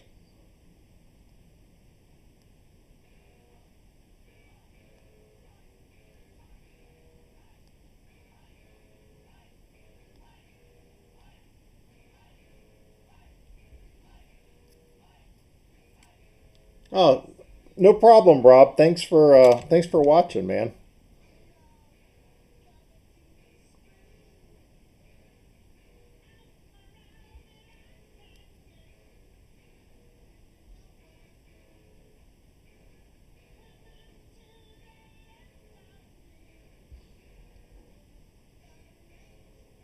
Um, James, I put the baking. I always go for a long, long time. So something like this, by when it's finally done, I'll probably put it in the oven. I go at between 250 and 275 is the highest I'll go, but I like to keep it around 250.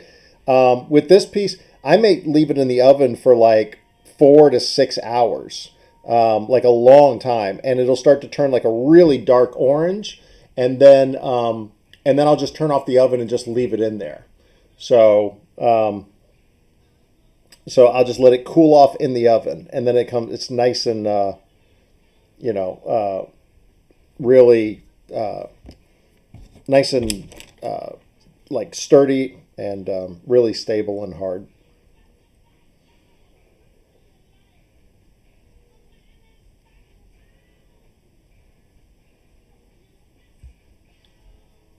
All right, see you, Randy. Thanks, buddy. Thanks for stopping in.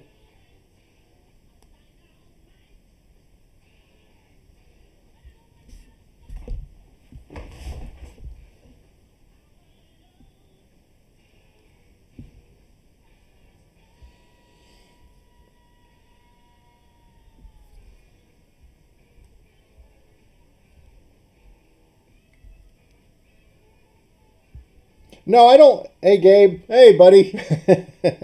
Hey, good to see you. No, You know what, dude? It's not that I prefer the pink. If I could buy it, I buy. So when I get my Sculpey, oh, I buy it in this big 24-pound box, like this, and and it's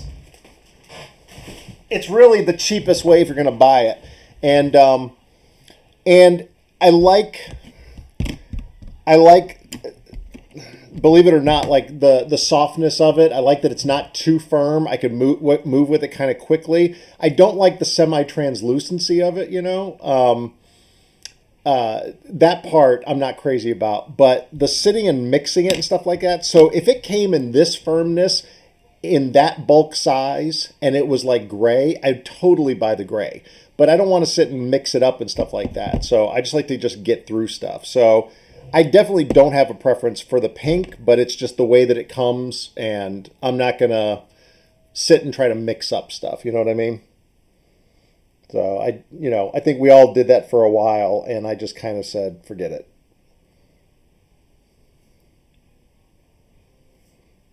And now when the stuff is baked and finished, and I'll spray it with the primer, anything there where it's like rough and like I've missed, I've missed parts and it's kind of like rough. I'll just sand and steel wool it and stuff like that to smooth it down. So I don't spend too much time worrying about it.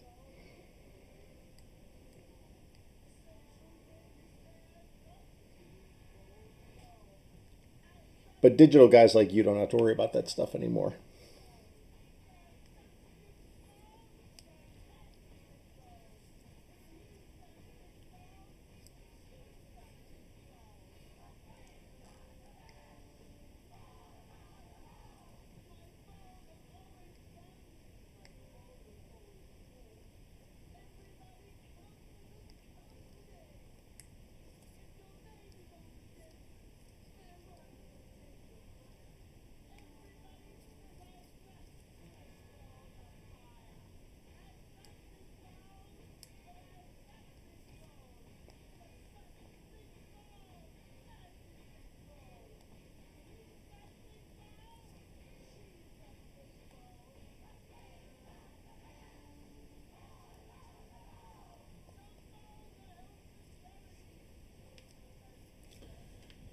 Trying Sculpey 3, black and white. You get the gray, it doesn't change accessory, but you have to mix anything better to do. And you bet I don't mix the digital. No, you don't. No, I know you don't. Yeah, no, once again, I know I could get like again, it's that trade off. It's kind of like, I know I could get even if I mix just a little bit of, a tiny bit of gray with this, just a little bit, I could get the gray color and it's the same consistency. So it doesn't really change the firmness. It's just a matter of sitting there and doing it. And I just don't want to do it. Like for the amount that I use and for like behind the monitor, all these pieces that I'm working on, which, I mean, I think you're kind of like me. We jump around project to project and stuff like that. And so with all these different pieces, every single one, I've got to like mix up more gray. I'm like, screw it. I'm just going to, I just want to stick with the easiest thing to do. So I kind of gave up on the gray a long time ago. So it hadn't really bothered me at all.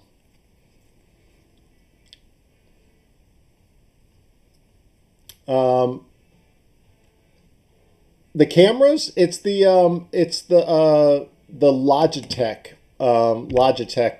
webcams. So here, I'll show you. Oops, I don't know if I could take that one off. There we go. There you go. That's the one I'm using right there.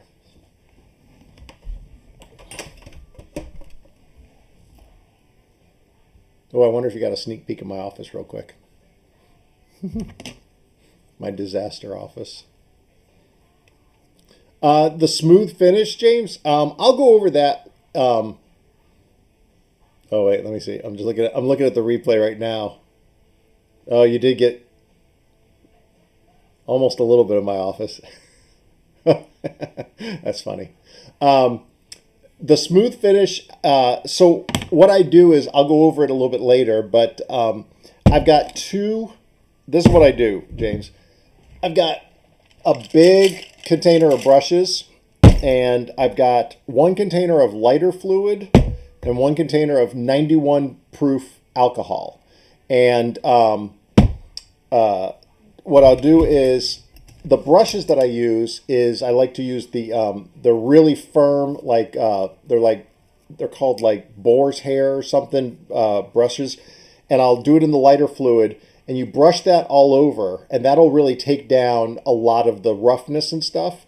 And after you've done that, then you'll take a softer brush like this, you'll dip it in the 91 alcohol and you'll rub over it. And that'll kind of like help evaporate the lighter fluid so it's not like a sticky, gummy surface, and it'll bring it back to a matte surface. And that's what I do to smooth out like all of my sculpts. So you kind of do that process, and and then after you do the alcohol, you could add a little bit more detail, go over it again with a little bit more alcohol, and just kind of, and then I use, like you could see, like all different sizes. So for the smaller detail, I'll go down to the smaller brushes, and so yeah, it's a party, Don.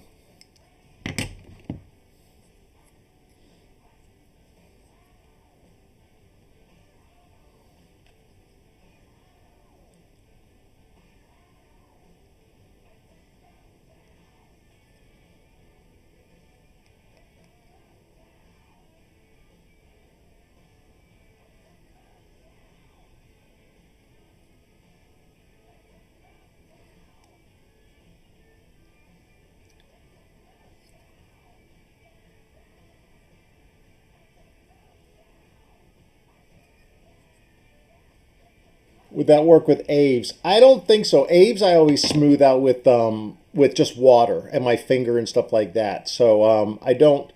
I've never really done the alcohol and lighter fluid with Aves or Magic Sculpt or anything like that. So I mean, maybe it does. Maybe it does. All right, but see you, Dolph. Thanks for stopping in, buddy.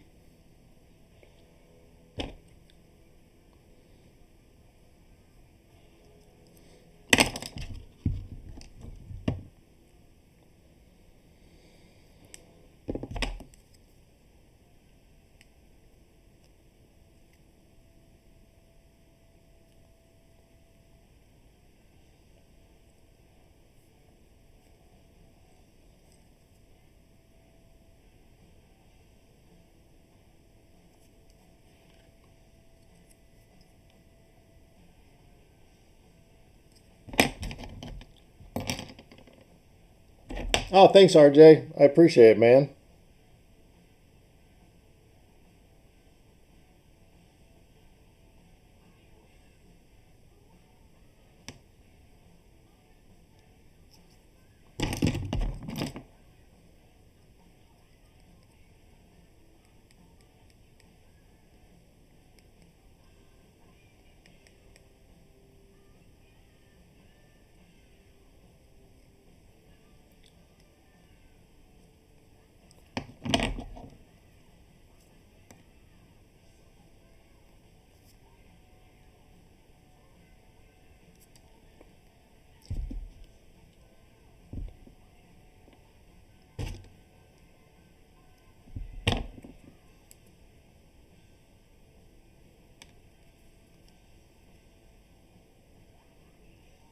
Yeah, Brian. Yeah, I know a lot of people use like petroleum jelly, like for the to like help things adhere.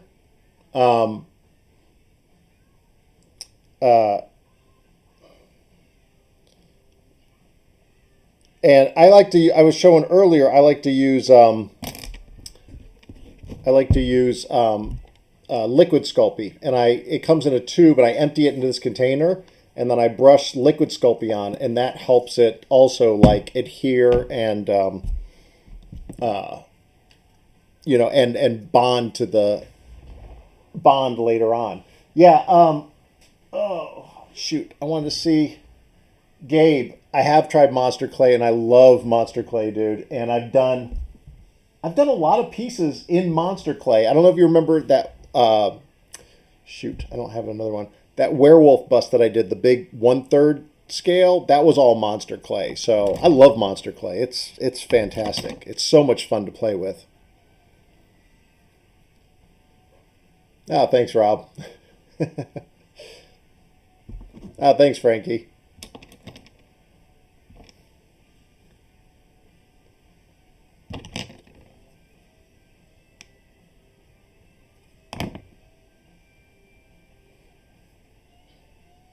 Let's see.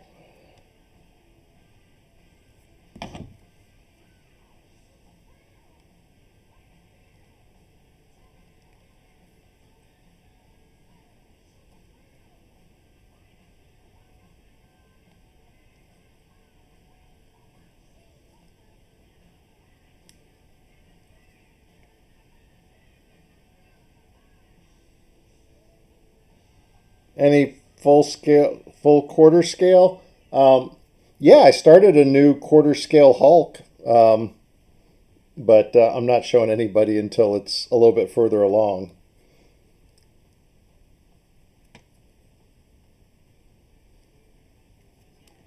Um, and I might make a conversion for that. I might make a conversion for that Venom bust that I did, and that may be something where you could turn that into a full size Venom also. Um, we'll see how that works out.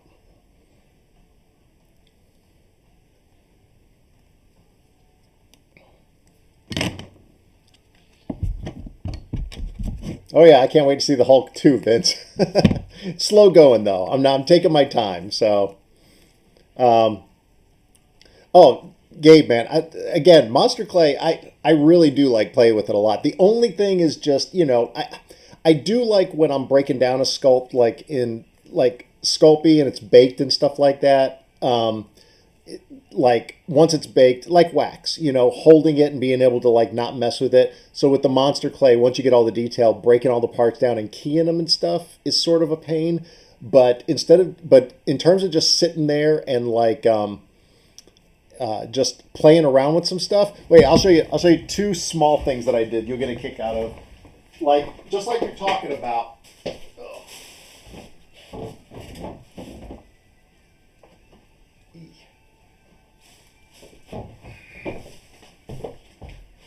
Oh, there you go. So these are two sketches that I did, like when you're just messing around with it, and you're just playing. So there's one that I want to turn that into a full size piece at some point. And again, no armature or anything like that, so that's fun. And then this was the other one that I did. That again, you know me, like the Hulks. I got to do the Hulks. Um, so, but yeah, it's so much fun. It's so much fun, and then being able to go back to it and like just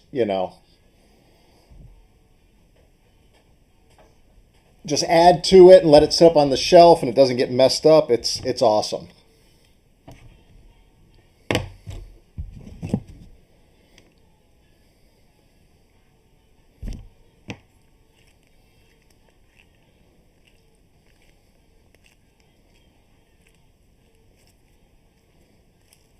Yeah, no problem. No problem, Dave. Thanks, Don. Oh, thanks, guys. Thanks, Stefan. Yeah, you know what I'm talking about, though, Gabe. It's like it's. I have a blast with it. I got a ton of it, and I want to get to it more. So I'm hoping to do more stuff with it.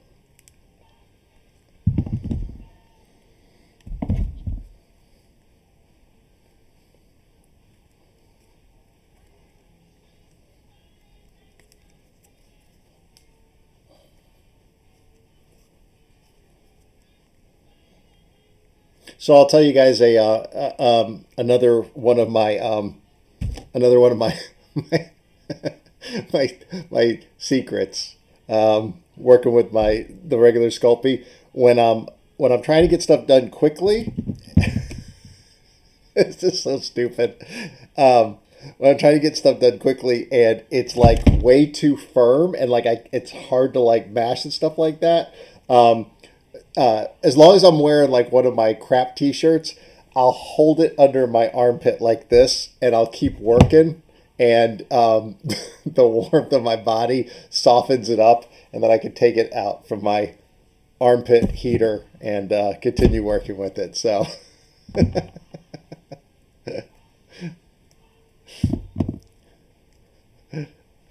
I'm working. I'm working.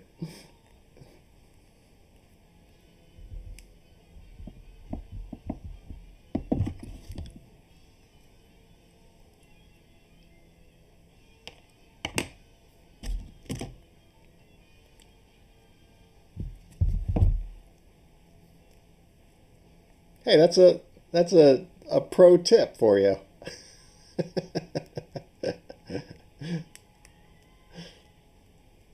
I'm working. Is it? I know I'm going to mispronounce this. I apologize.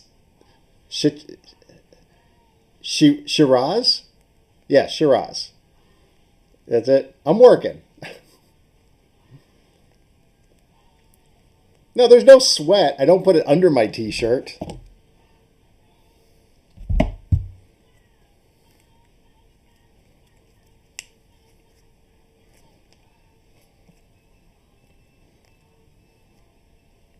Exactly, Adam. Exactly.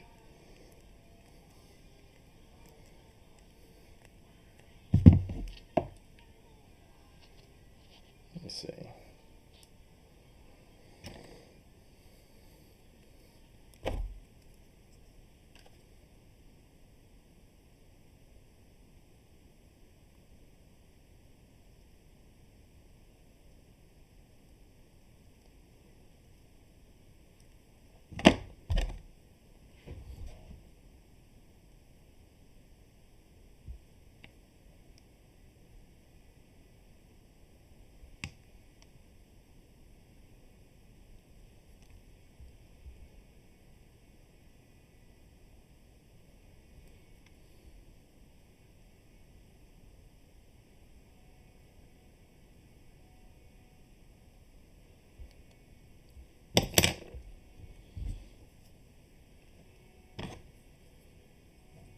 Yeah, I really liked Pitt when Image first came out.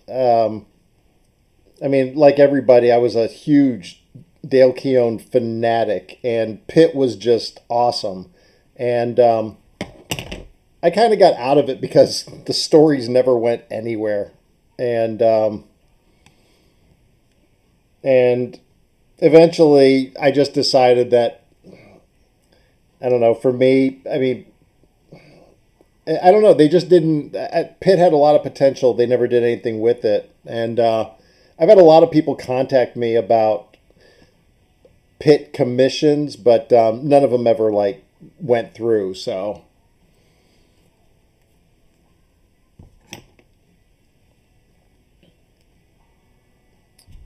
oh, yeah, I don't know, Vince. I'm not really sure. I'm not really sure, but who knows? When you're doing stuff for big companies, you never really know. So it's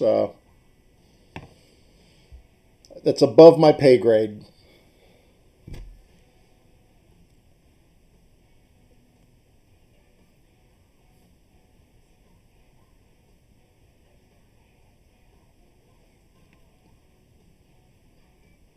Yeah, most of Image was like that, unfortunately.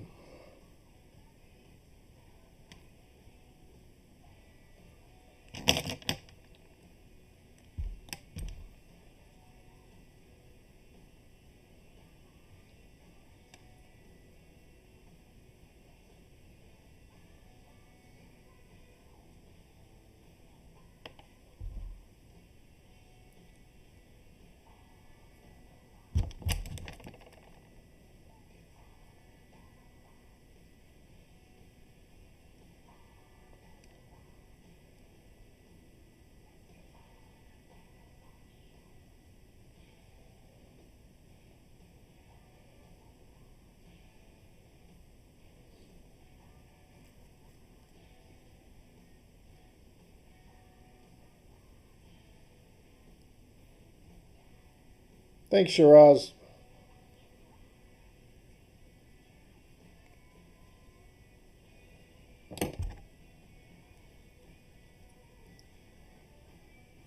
Yeah, we won't get into the shipping drama, Don.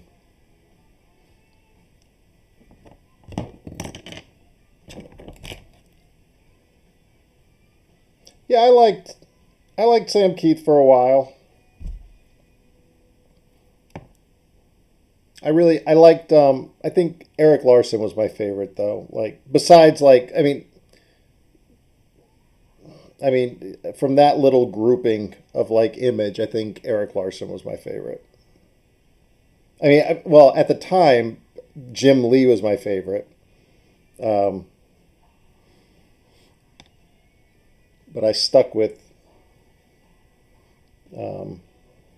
Eric Larson, I think the longest, or even past the time when Image just kind of went to crap.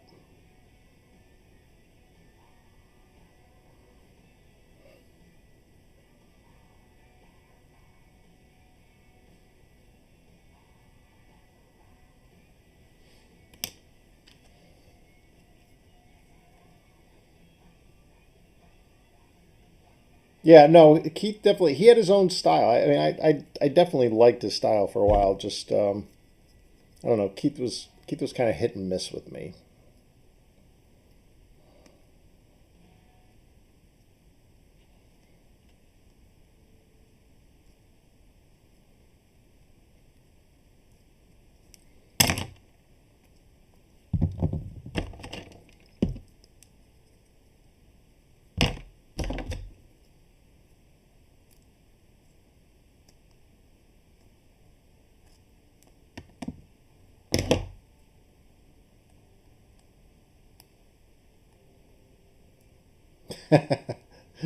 Thanks, Gabe. Oh yeah, Art Adams, one of my favorites. All right. Oops.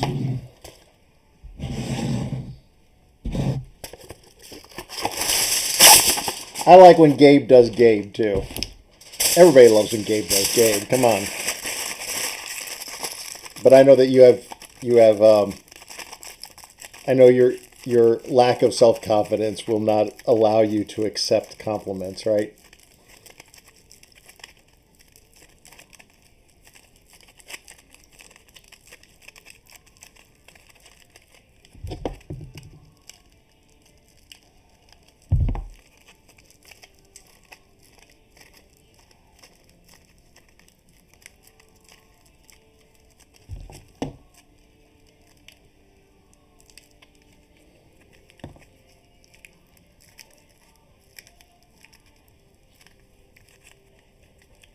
Yeah, me too, Brian. It'll get there. I got to nail this skull first. The flame shouldn't be too hard, but let me see. I'll show you one of my other favorite tools. This little guy.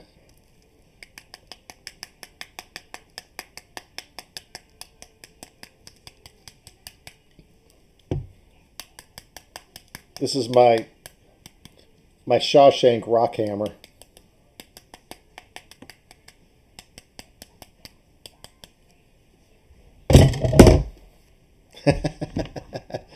See, Gabe, it just shows that we're getting closer. We get that much closer that I do know you that well.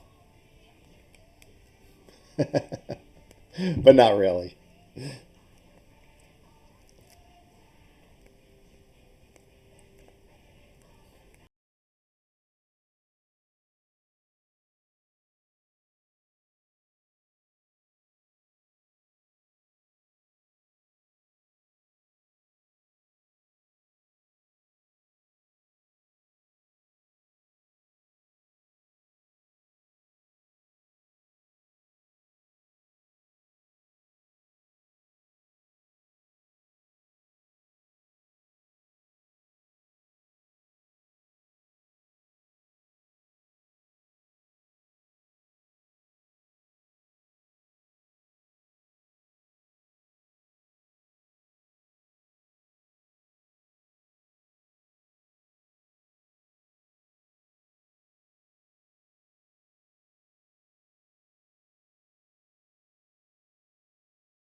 Not necessarily Ghost Rider specifically by any means, but I mean he's fine. He's fine, but this is my favorite kind of sculpt to do of just sitting and just working on something like no real direction, just kind of seeing where it takes you and just having fun with it.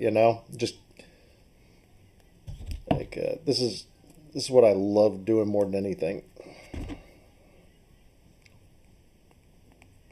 And I think I'm going to start doing these on a weekly basis. So I'm going to start doing the one-on-one video meetups on Patreon where we can like see each other and talk. And I got a few ideas with that too, some extra things to kind of throw in. But then I think I might start doing one of these on Facebook, like maybe every week. So. Frankie, everybody asks me what my favorites. I don't really have a favorite sculpt, to be honest with you. There's been a lot of them that I've liked and stuff like that. I don't really have a favorite, though.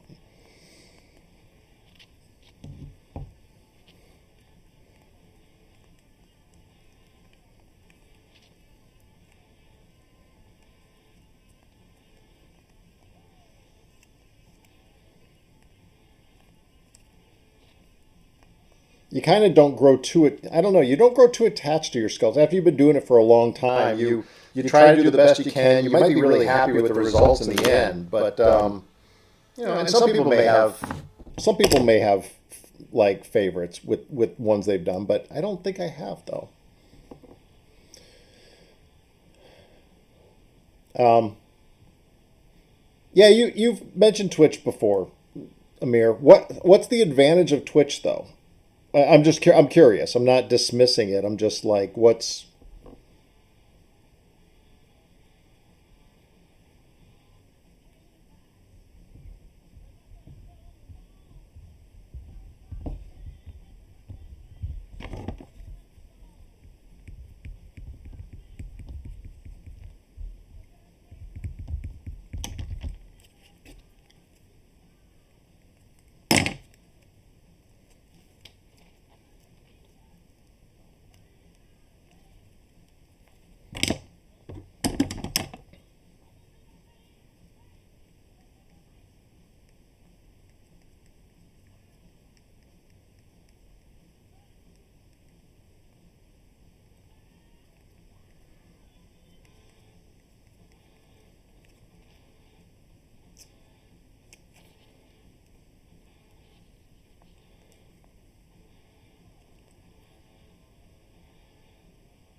Hey James? No, not really.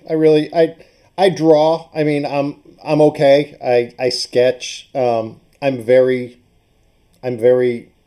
okay, and that's about it. I like to. I want to try to get more into it, but I figured out that I was better at sculpting than I was at drawing. But I do enjoy it. I want to get an iPad, and my daughter has one, and she's amazing artist, and she does Procreate all the time, and so I'm itching to do that. But beyond that, no, not really. My son plays guitar; he's awesome, and my daughter's like an amazing illustrator. But me, sculpting, I finally figured out. Oh, that's what I can do, decent.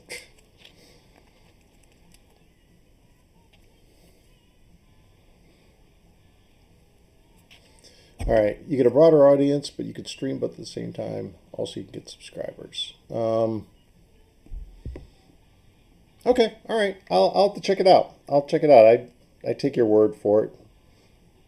I like to listen to you young people.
As soon as I tune in, it made me want to throw the changes from the and sculpt the bus. Why do you use? Gabe, but you know what? That's how it is with all of us. Like as soon as we see somebody else like making something, we're instantly like, "Oh, I just want to." We, I know exactly what you mean. That happens to me all the time.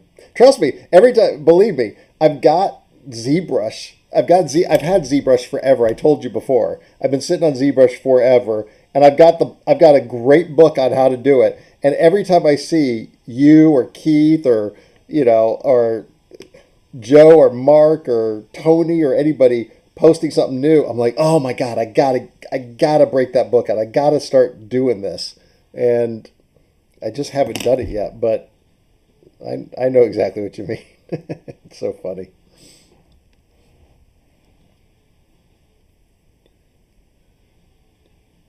You say, yeah, see, everybody wants you to do it, Gabe. Gabe, Gabe, Gabe, Gabe, Gabe.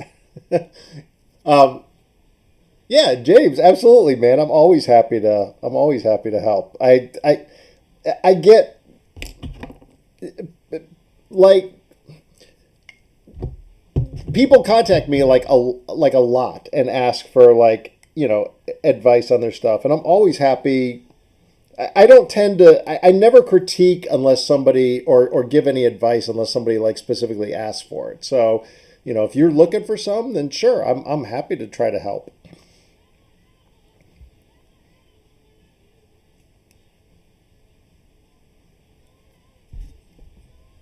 All right, thanks, Devon. Appreciate it, man. I can't wait to see more of your stuff, buddy. I love seeing when you post stuff. So have a good night.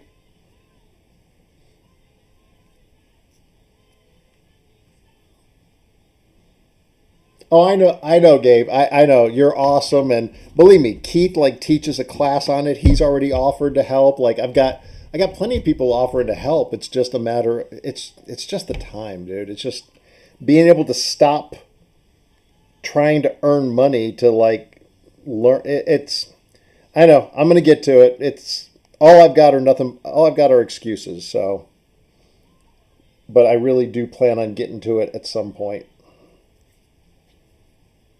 And I will be hitting you up. Oh, and Chris, like Chris Wooten, who lives right here. Chris is always offering to help me and stuff. So, you know, I got tons of you guys who are doing nothing but offering to help. And why does that look messed up? That's weird. I gotta learn my anatomy better.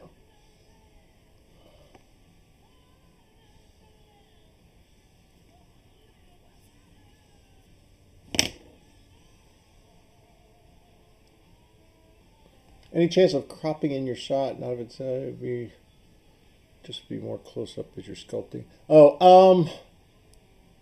Yeah. I'll tell you what I'll try to do is I'll try to see if I could lower the camera a little bit. Um,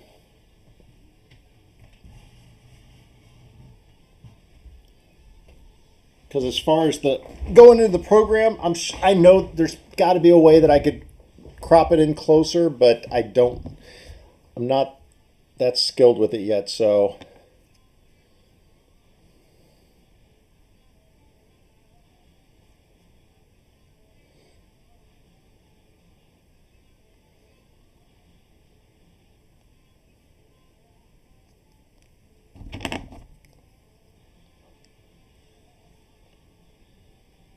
Um,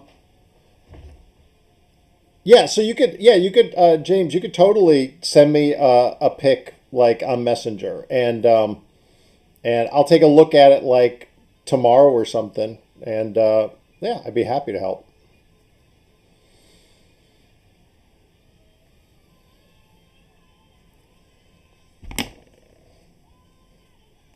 All right, I'm pretty close to starting to add the flames.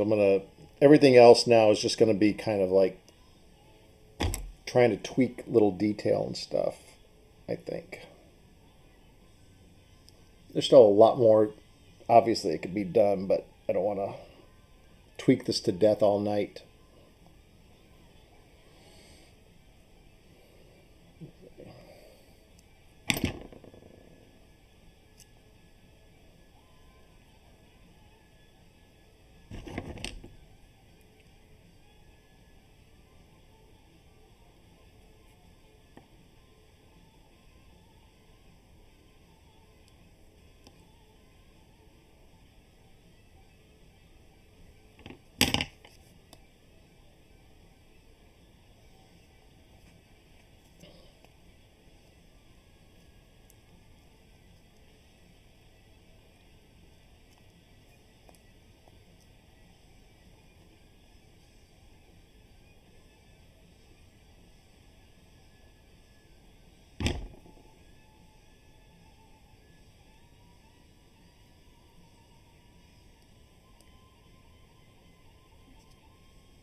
Oh, thanks, Frankie.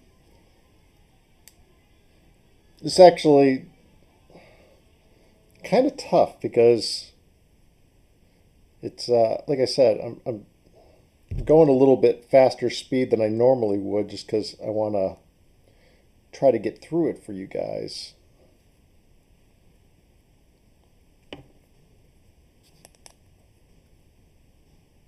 But it's fun though. I like this. This type of stuff. It will if you it.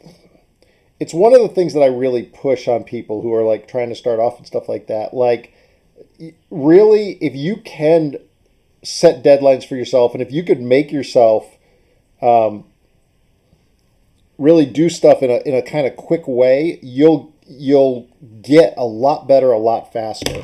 Like the worst thing you could do is try to tweak a sculpt to death for like, oh, all right, see you, Gabe, see you, buddy, love you too. No, no problem, no problem, Brian. Um, so cool. 'Cause oh yeah, okay, all right, cool, Dave. I'm glad you're enjoying it, man.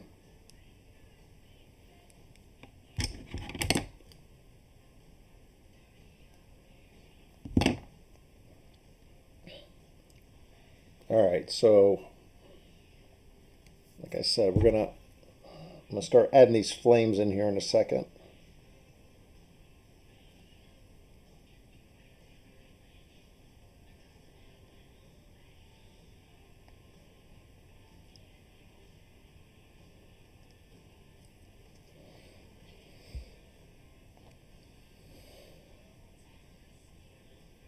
Oops.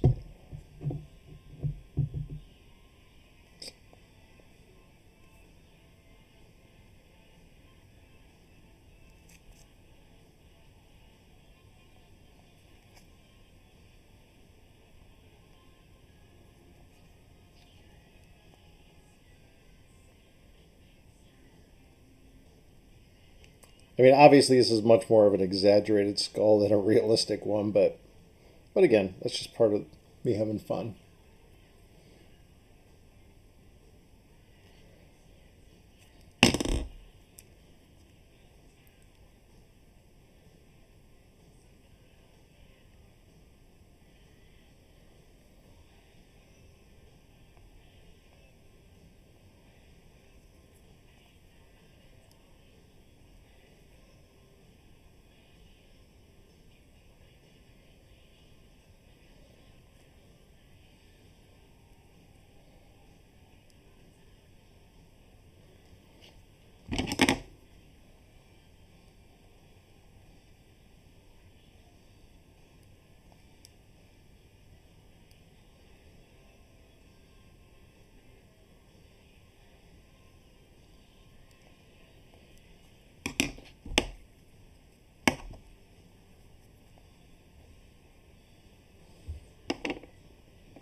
Hey Jay, this is Super Sculpey beige color.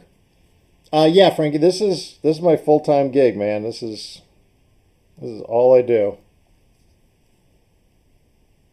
It's been my full time gig for 15 years.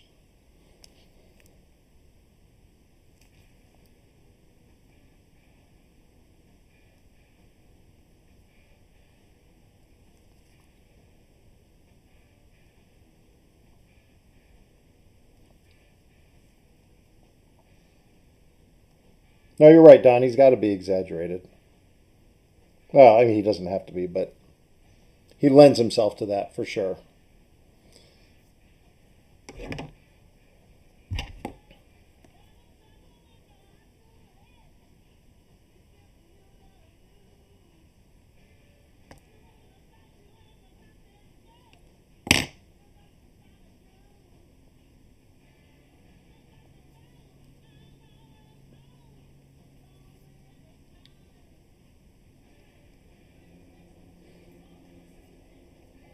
All right, we're gonna start going with some flames. We're gonna start adding in some flames now. So,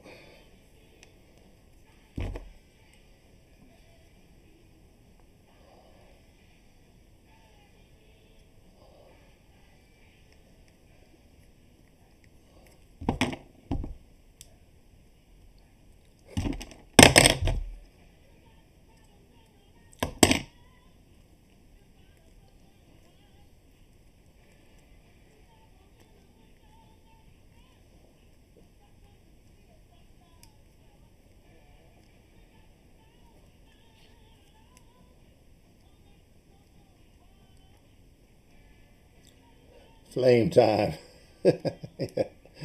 You got it, Don.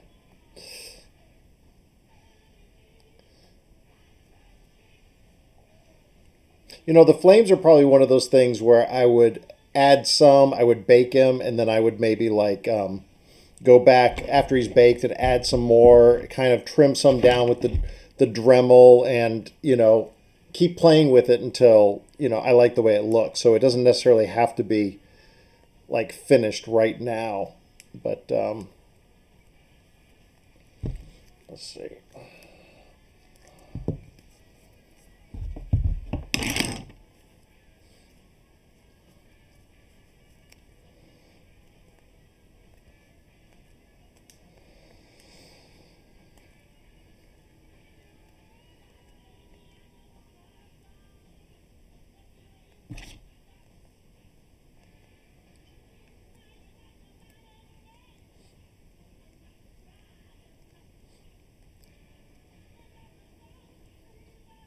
Oh, nice. Yeah, there's a lot of amazing sculptors out there, Brian.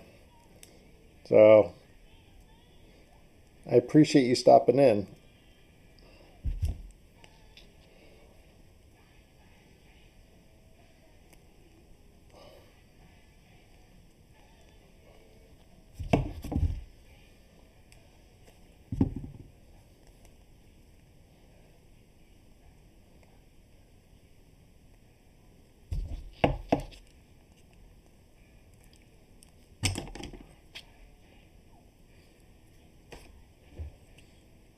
Yeah, Paul, you can. Yeah, exactly. That's exactly what I do. Is you bake, and I mean you could do it. I've done it many, many, many times. So you can. That's what I do. Is I'll bake this, and then I'll add more, bake it again, add more, bake it again. Like so, yeah, you can keep adding to it, and that way, if you've got finer details or something, even something like if I'm doing like a hand, I may do like a rough hand with the Sculpey, bake it, and then I'll Dremel it down real thin, add knuckles and stuff, make it a little bit more refined, bake it again. You can keep doing stuff like that, so it helps a lot.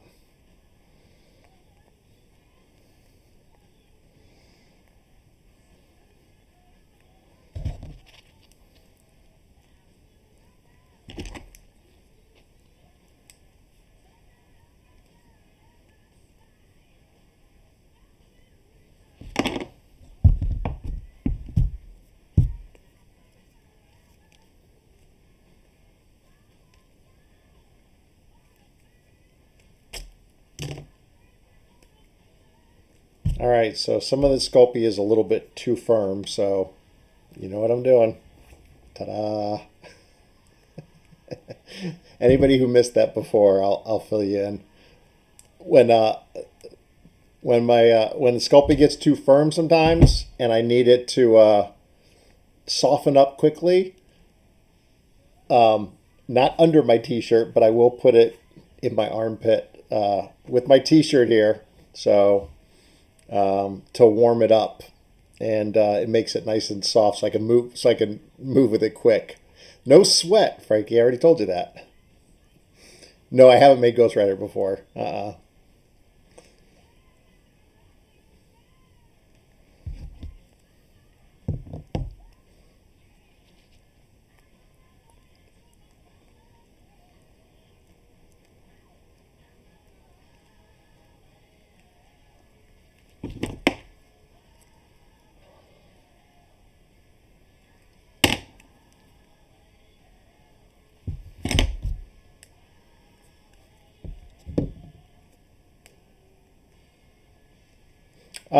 This is Super Sculpey, Rodrigo.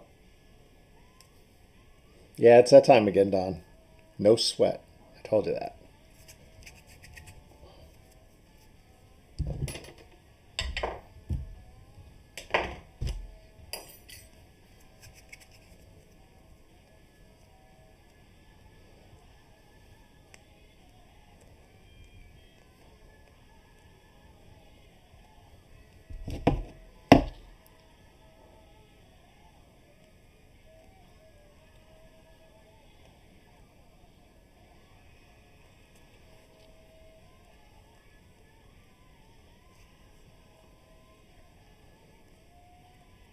Now, once I get some of these big, bulky pieces on, I'm going to use my loop tools. I'm going to show you guys how I make some really cool swoops and swooshes with the loop tool and give it much more of the flame appearance.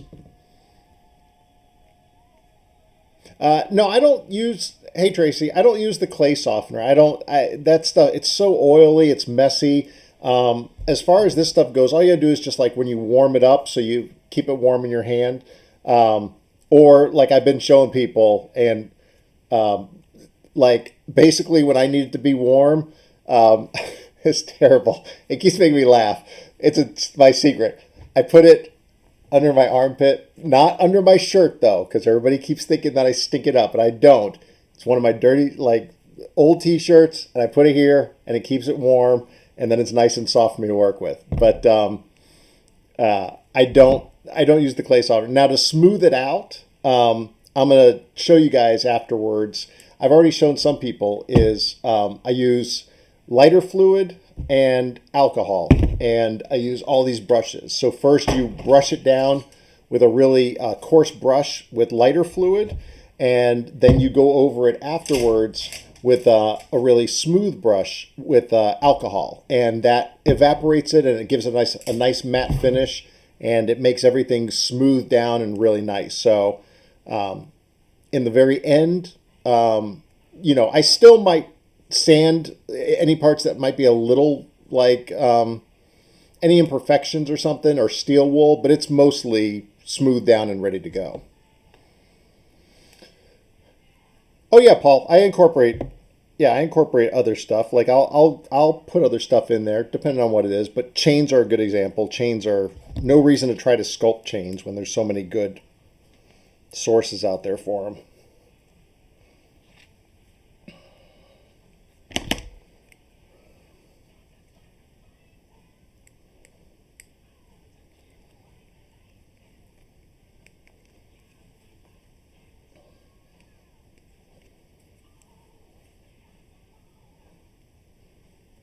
For tonight, I'm not gonna do the whole backside of this. Just adding all that onto there is gonna. So I'm gonna keep it from the front so you guys can see pretty much how it looks. But I'm gonna bypass the back for right now.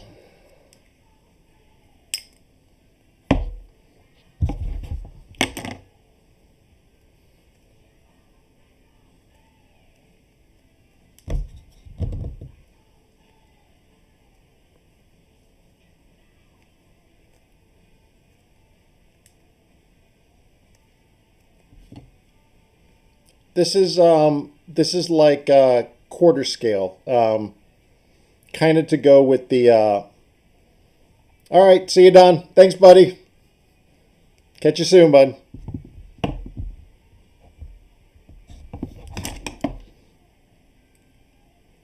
Um, yeah, it goes like with the more or less like with the Hulk that I did, like the quarter scale Hulk that I did, like so it's roughly quarter scale. He might be a little bit bigger than that. Actually, he's probably quite a bit bigger, but he's not 1/3 scale, so it's somewhere right in between.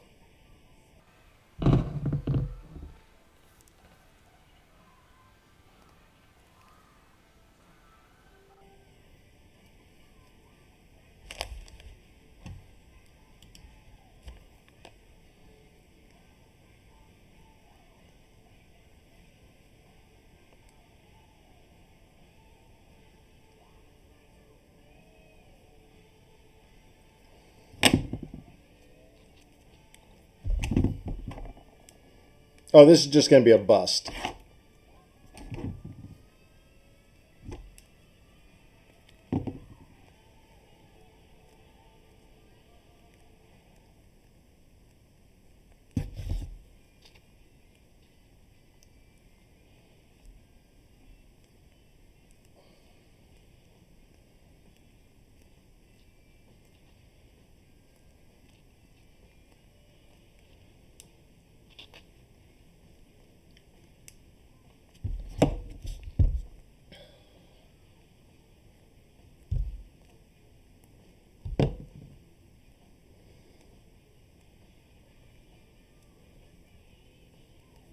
Heightened depth with fluid motion and flame. Oh yeah, there's lots of you're right, Brian. There's so many different ways to do it. I mean, there's a ton of different ways, and flames are a lot of fun to do. So I like doing them, and like you just said, I've done them a lot of different ways. So tonight I'm gonna show kind of how I do them, like with the loop. But yeah, there's a million different ways to do them. Paints, Tracy.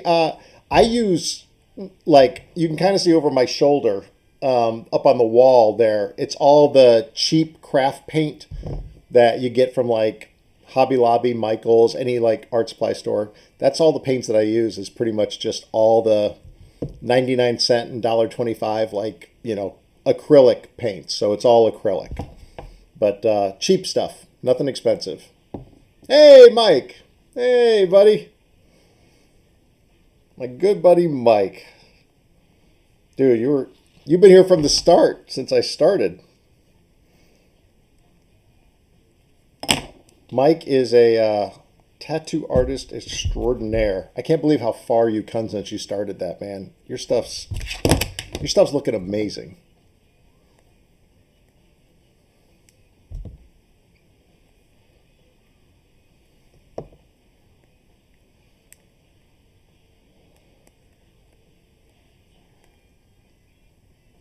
Oh, those are good acrylics, Frankie. Yeah.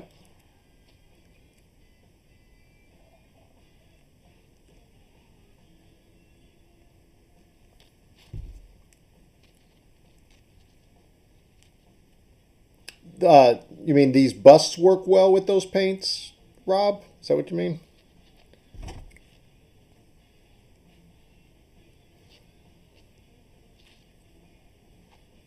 There you go. Yep. Apple Barrel, Folk Art, Americana.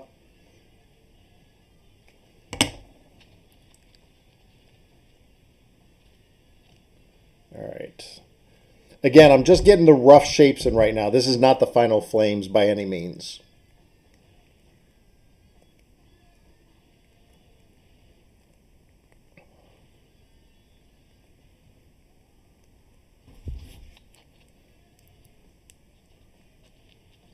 Again, just going with that whole technique of just trying to get your big shapes in first before you start working on any of your detail.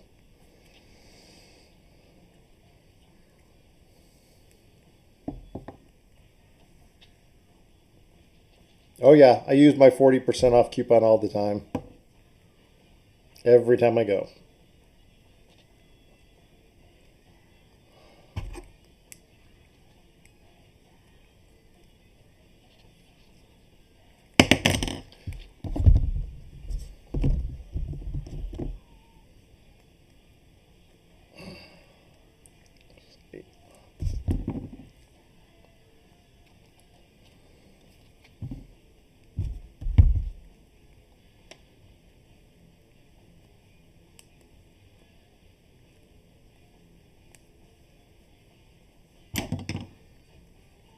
See, if I was Simon Lee, I'd be done with the full figure. There'd be like an army of skeletons sitting on the table right now, like an army of Ghost Riders, full motorcycle, riding a dragon.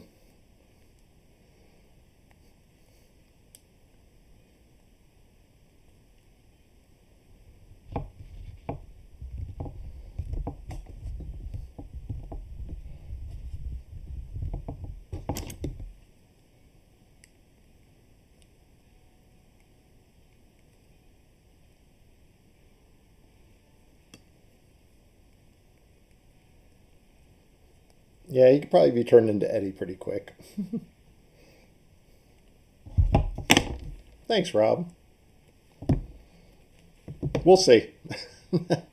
We'll see how he comes out.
Oh yeah, I caught a little. I caught a little bit of Simon's thing. I wasn't able to watch the entire thing, but yeah, he's always phenomenal. He's the sculptor.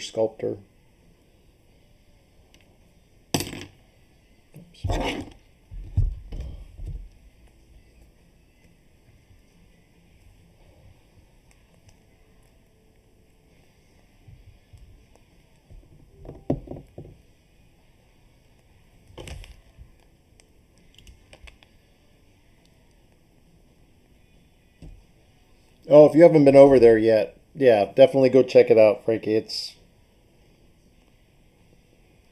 the best. And the Shiflett brothers have been around forever. They're like the godfathers, one of the godfathers, some of the godfathers of the sculpting community.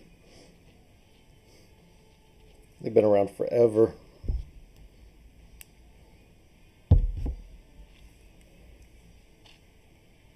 And they keep getting better and better.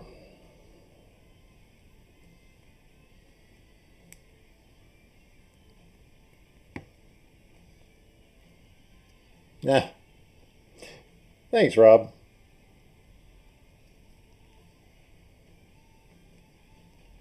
I hear what you're saying. I know it is fun watching. So it's almost like watching somebody like sculpt an ice block or you know do a chainsaw sculpture in a tree trunk. It's like it's fun just watching that you know physical movement. So or not movement. That's not the right word. You know what I mean. I totally get what you're talking about though.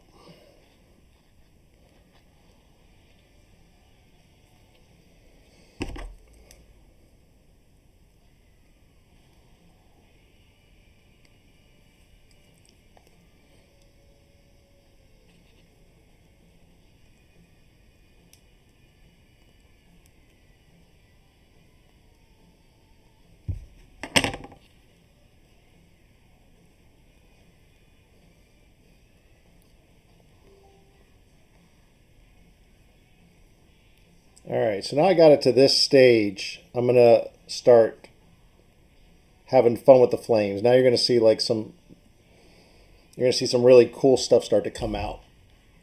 Oh yeah, carving a oh yeah, totally. Watching again, Ray's another one. Watching Ray do anything is like mesmerizing. I'm the same way. I could sit there and watch him like all day. But Ray's not from this planet. He anything he picks up, he's the best at. Like as soon as he picks it up, he's the best at it. So he's I don't know, he's a freak of nature.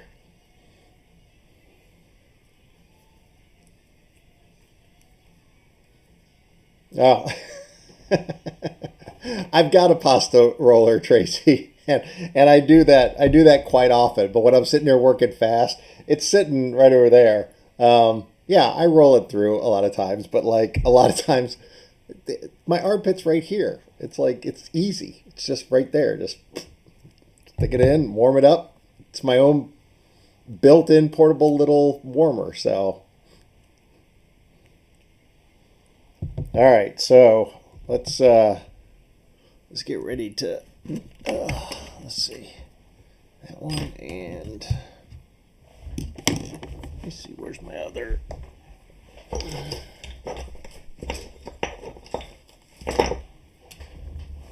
Hold on, I'm missing one loop tool.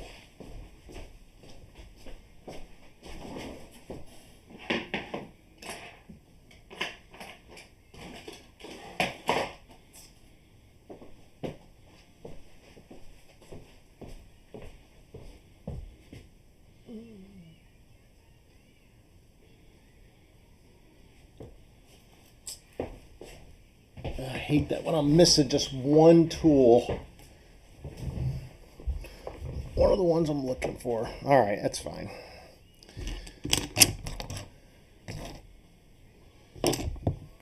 All right, so, oops, there we go.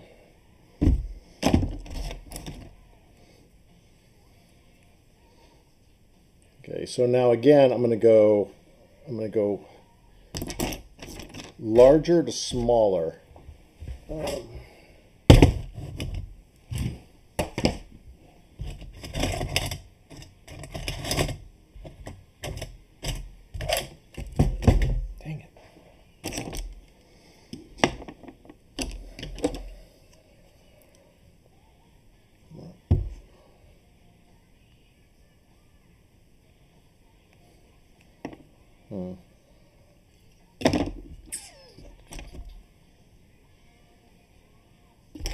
Sorry, I'm just trying to figure out which one I want to start with.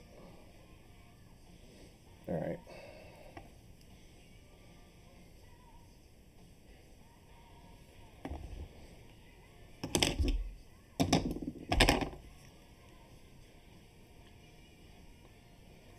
Dang it. See, I'm missing that one tool that is going to do exactly what I want.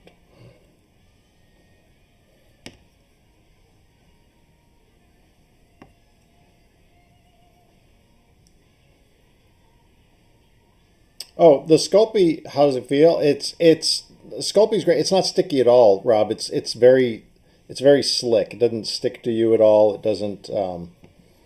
Yeah, the feel of it is really nice. It feels. I mean, I don't know how to describe it. Um, it's just smooth. It's just nice. Like I said, but it's not sticky. It's not sticky at all, though.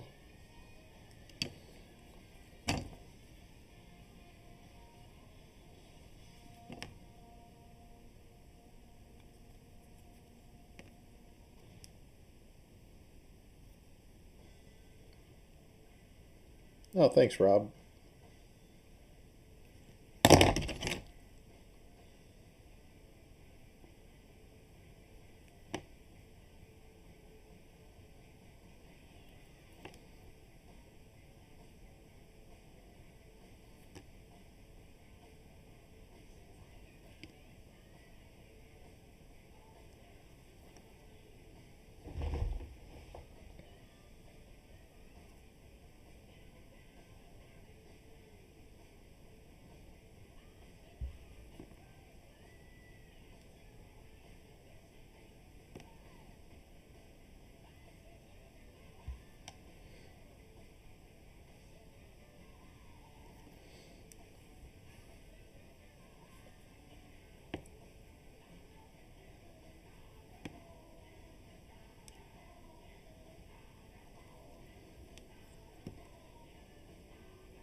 Oh yeah, I almost did Lobo as the a Christmas ornament this year. I do Christmas ornaments every year, and he was almost one of the ornaments this year, but I ran out of time, so.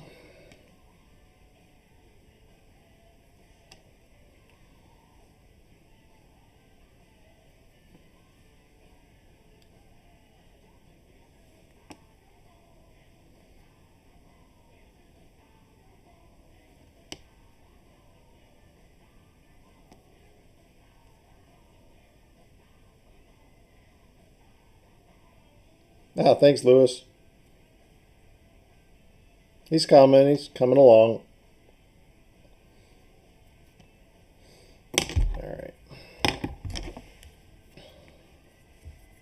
Now this one I like. This tool I like for things like flames because most of my tools have like a spoon end. This one's like really flat. This one is like it's totally round, so it's great for like starting off your eye sockets and stuff. But the other end is like half a shape, so it's like cut in half, and I like it for going in with like the flames and like I can kind of like do like this, like swoosh, and like give it twists. I can start to break apart the flames a little bit more.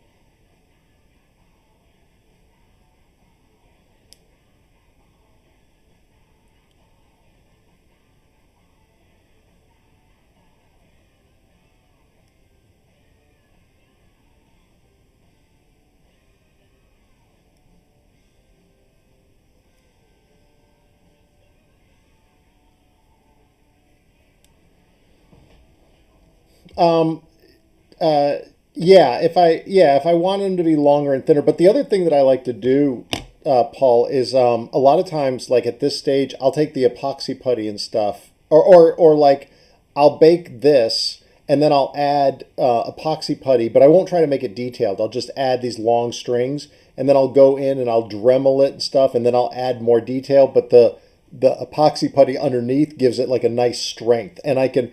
The nice thing I love about Magic Sculpt and Aves is you can like Dremel it down or sand it really thin and it's still strong. So, I can almost make that like instead of the wire. So, so the wire doesn't like bend and stuff like that. It makes it nice and real firm, and I could shape it. So I do a lot of work with my Dremel actually, like shaping stuff and things like that. So, go back to this.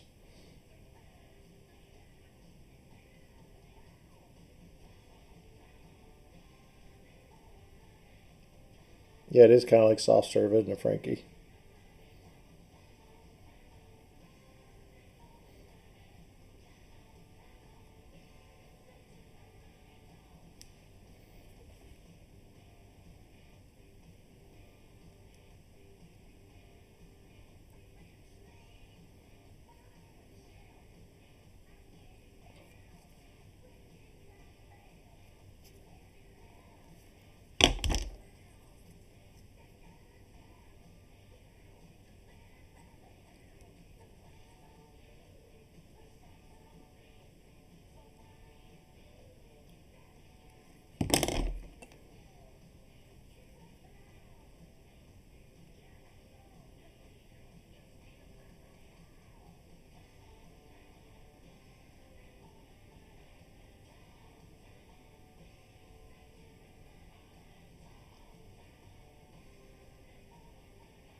So you can see I kind of turn this like one way, and then I'll kind of twist it the other way and kind of get that sort of wavy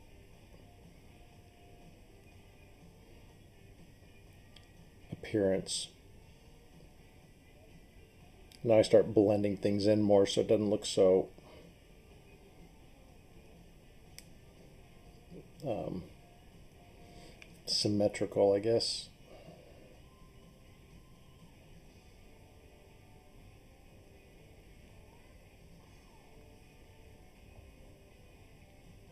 Um, Clear sculpt, no. Like the colored sculpey and stuff like that.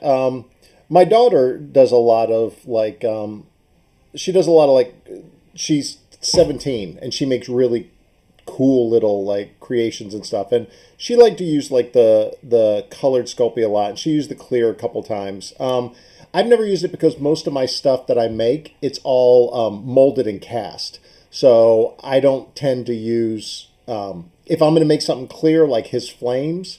If this was going to be a one-off piece, then yeah, I'd probably use like clear sculpey. But most of my pieces, this would be like molded and cast, and then I would cast it in like a clear resin. So I don't often, I pretty much use just the same clay for every piece, and then all my effects that I want to get, I get later with whatever resin I'm using.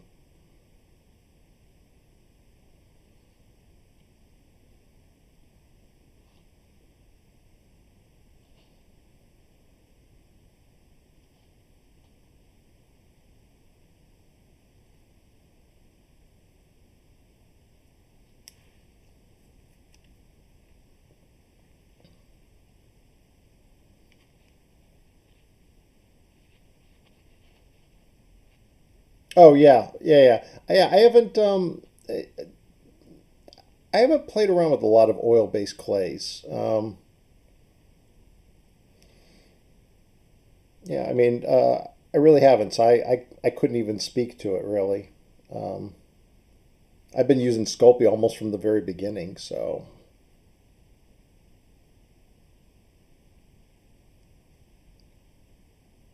but this sounds like a good idea for a technique, Brian.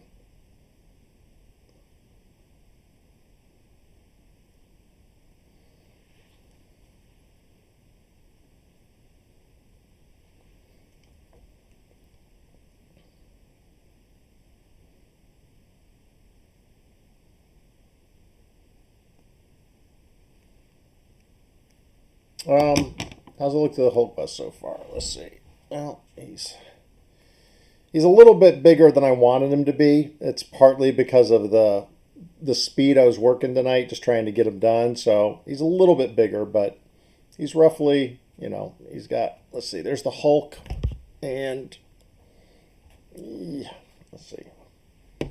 There's Venom. So, you know, he's in there. He's a little bit, like I said, he's a little bit bigger than I wanted, but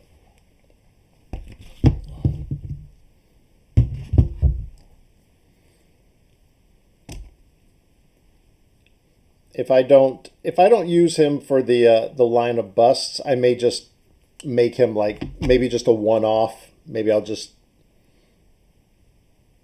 put him up for auction or something like that.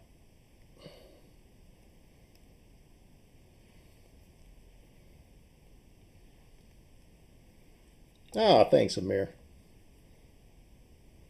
Thanks, Chung.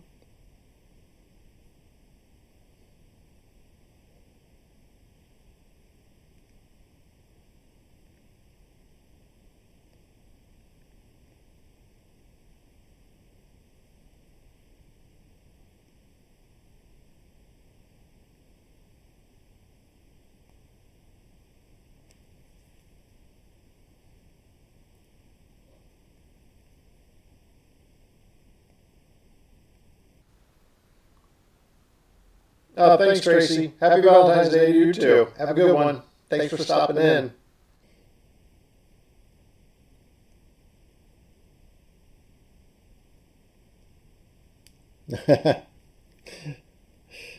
RJ, very funny, dude.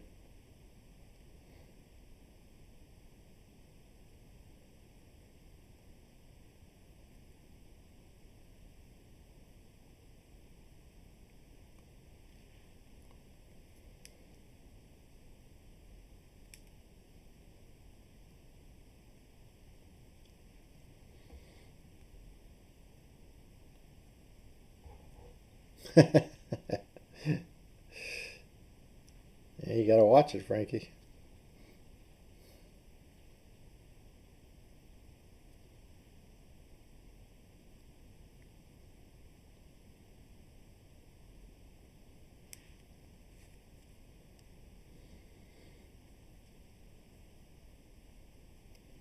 Oh yeah, man. There's some the Shiflett brothers. All the stuff that they've been doing, the artists that they've been getting lately are those people are just unbelievable.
Ah, thanks, Dave.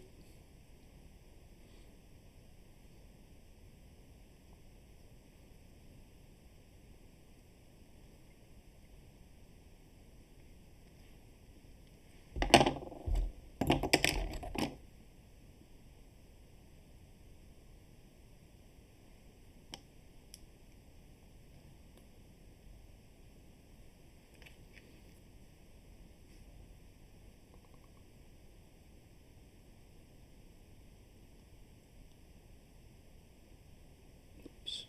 Try to keep it here. Oh, thanks, Stevie. Appreciate it.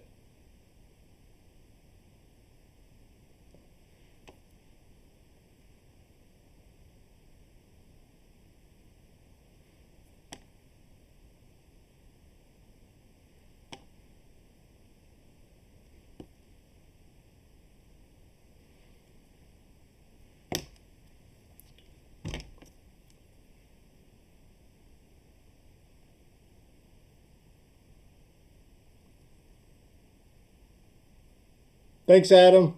Have a good night, bud.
Still getting exactly.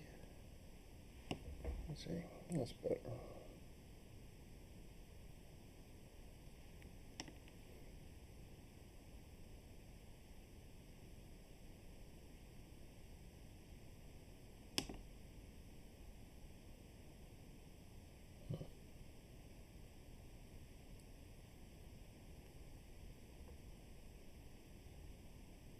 The Joker bust is the unpainted kit. The first round is sold out. So right now, if you're interested in them, I could put you on the waiting list. So as soon as the first round is done and ships out, I'll start taking orders for the next 10. But I'm trying to just do it in batches so that I don't get. I tend when I take too many orders, I fall way too far behind, and I don't like to keep people waiting because I've kept a lot of people waiting for a long time on different orders. So this time, breaking it down to batches, and then when that's done, I ship out the next one. So I could put you down for the waiting list for sure.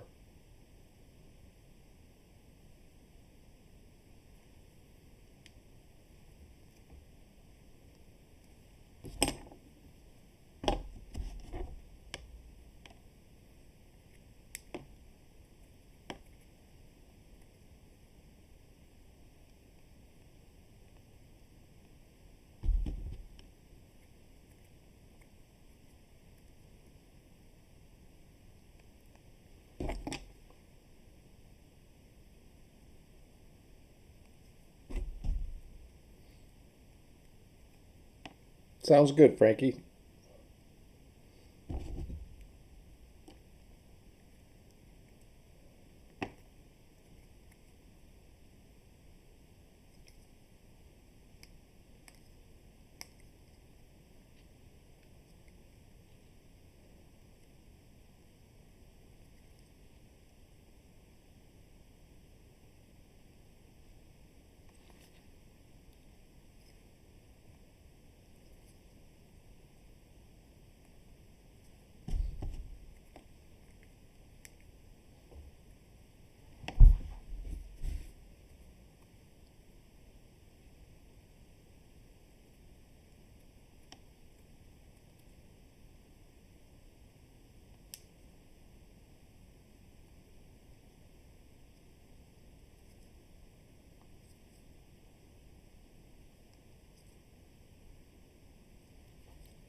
Oh yeah, they come together after a while. Yeah.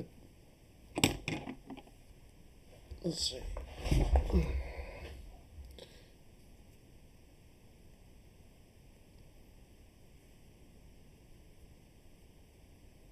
So then before I let me see. I'll tell you what I'll do. We'll do the give him some shoulders real quick, and then I'll do some smoothing, and then I'll call it a night. I think that's.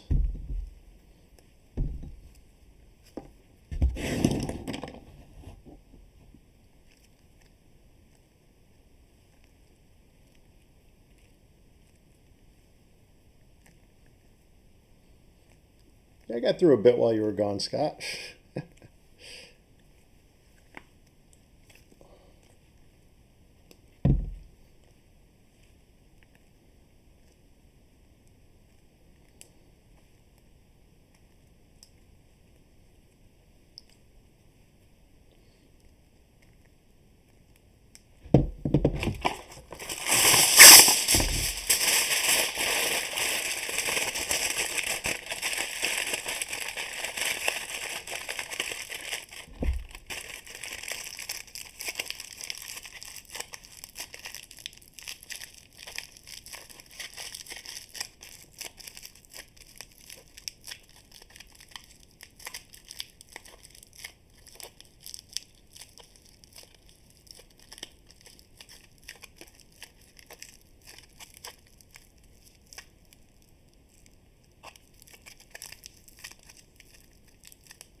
Oh, thanks, Cindy. I appreciate it. I'm glad you enjoyed it.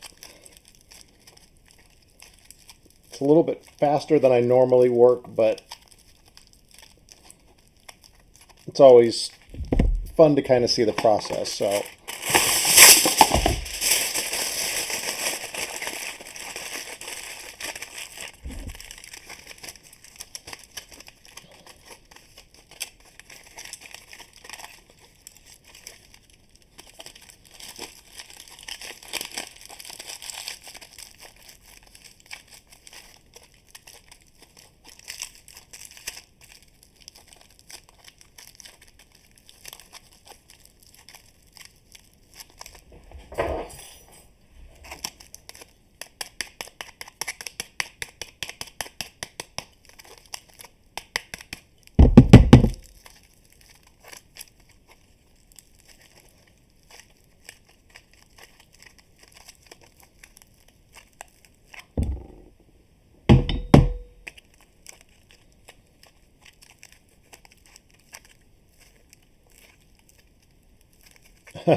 no, man, I should buy stock in Reynolds Wrap. I use so much of it.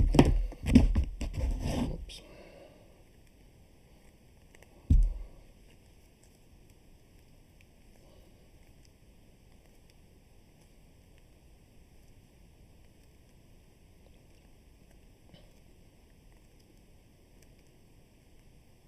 And the flames, the way I made them right now, it looks. I'd make them a lot more deep, and I'd try to make like layers so that it doesn't look so much like a lion's mane right now. I just kind of wanted to show you guys like again, just show some techniques for like ways that I would start off roughing it in and stuff.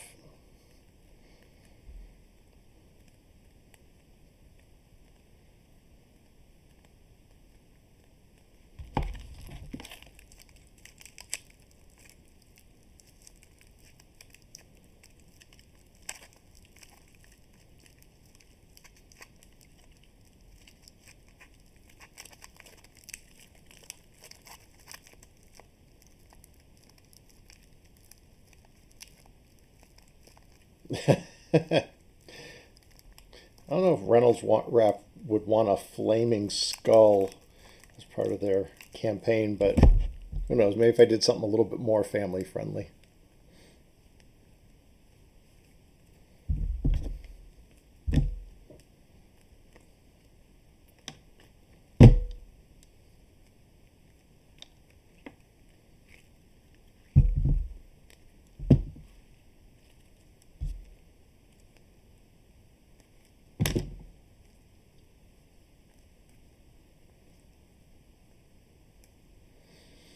Oh yeah, for sure, Frankie. Yeah.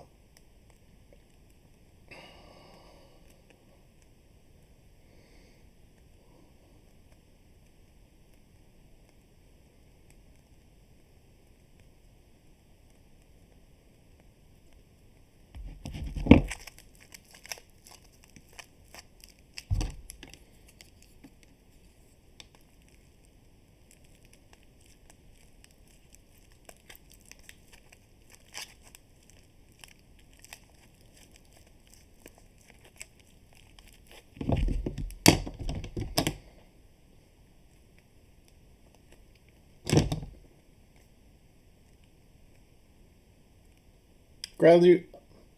I'm glad you enjoyed it, Paul. Thanks for stopping in, buddy. Send me pics of whatever you work on.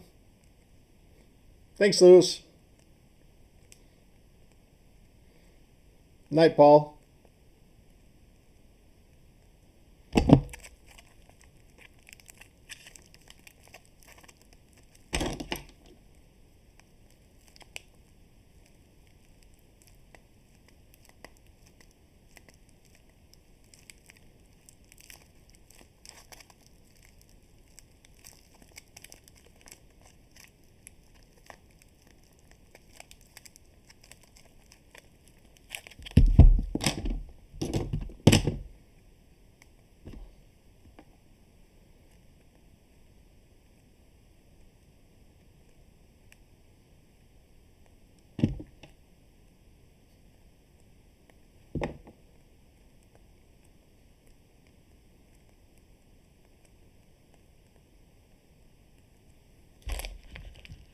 I gotta get some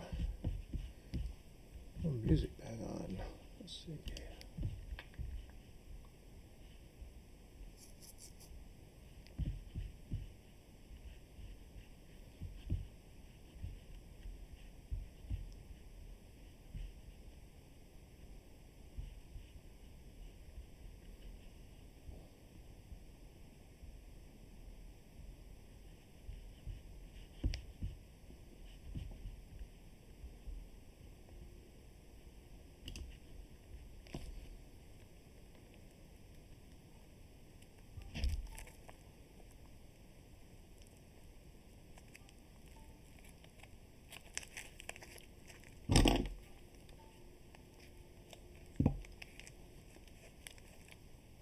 Oh, it's good, Frank. I'm glad to hear it, buddy.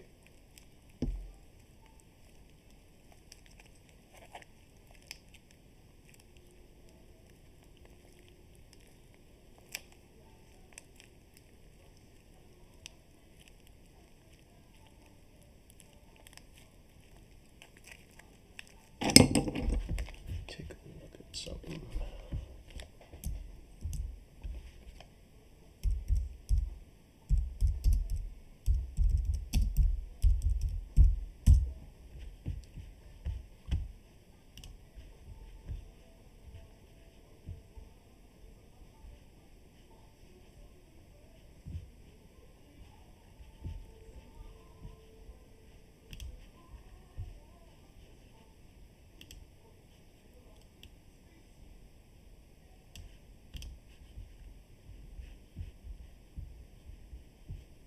Okay.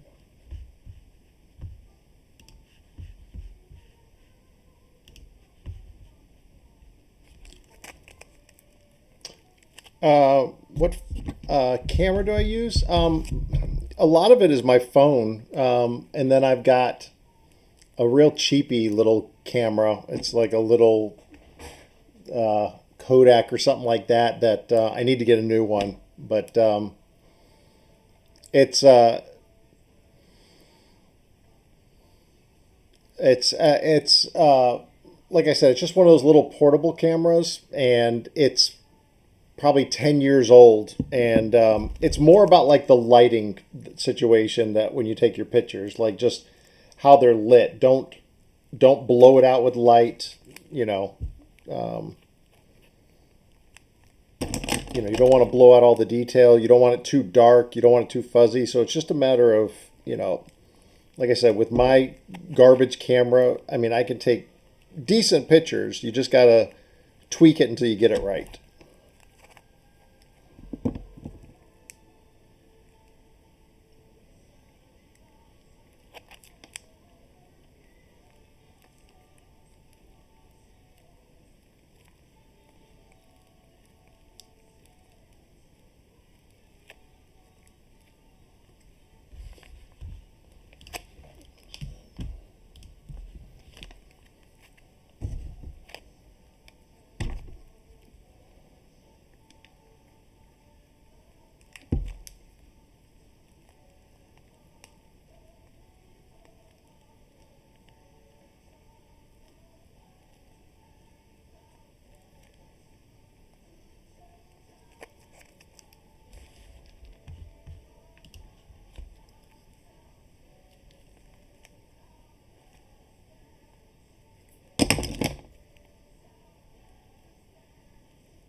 Ha!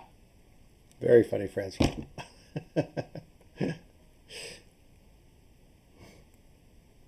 No Logan this time.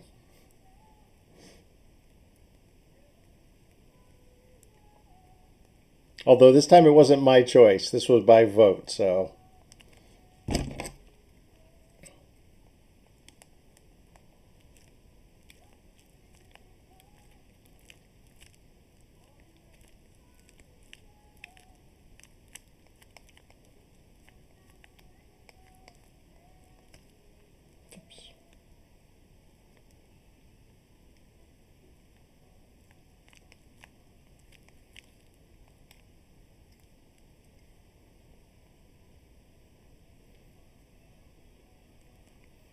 You're taking me out of your will. Why are you taking me out of your will? I don't know if I'm going to cast this one. I don't know. This might just be a one-off. I may just like auction this one or something. I don't know if I'm going to. Since I went kind of quick with it, it's not exactly the way that I want it to be. I mean, it's fine as a first piece. I can't, show people like kind of my techniques and stuff, like the way that I do stuff. But yeah, I don't know if I'll be keeping this one, like, or making a mold and casting this one.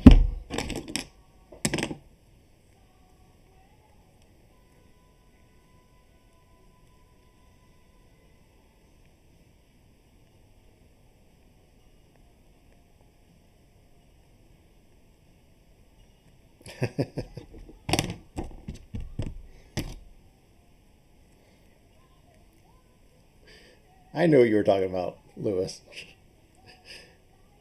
Nah, I mean, I think this again. I haven't done Ghost Rider before. I think I could. I think I could do it much better if I kind of approached it a little bit differently. I'd probably start off with a rough skull and epoxy putty.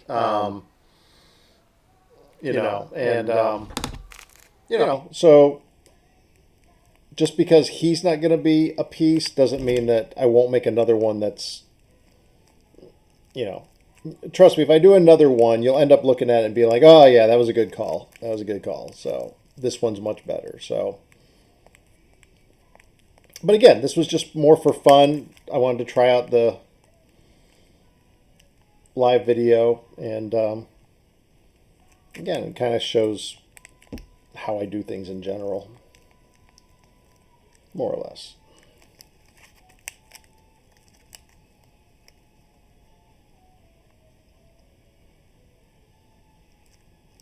Yeah, so you know what I'm talking about, Brian.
No, you're right about that, Frank. Painting can definitely make or break a sculpt for sure. I've seen a lot of amazing sculpts just kind of get ruined by bad paint jobs. So,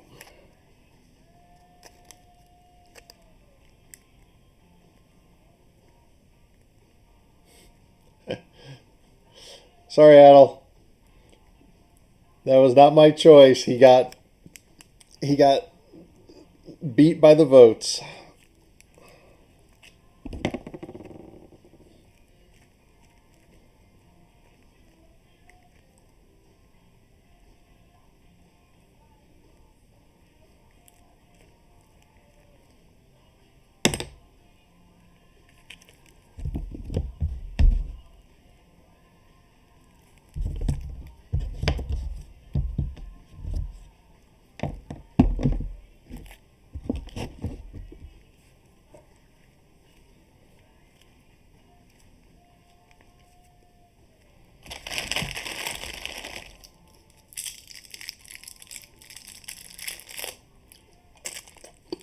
Yeah, there's my first time sculpting Ghost Rider.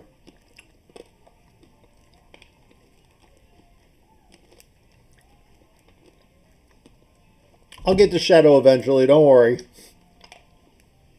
I like him, he's a cool character. I've always liked Shadow.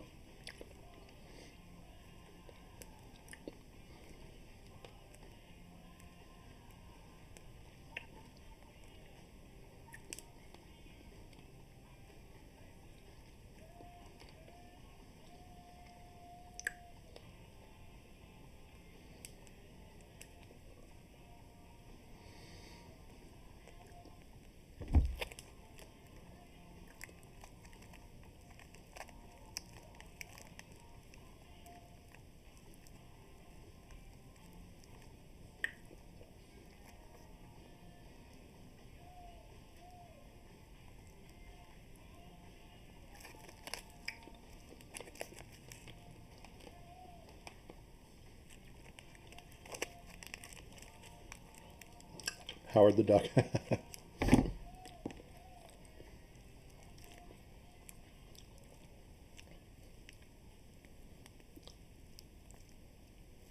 You guys see the if you haven't already, the Howard the Duck that Mark Van Tine did, jumping off the man thing. Paul Gill is producing it, and it's awesome. It's the best Howard the Duck thing like ever done. But Mark's great. He's amazing.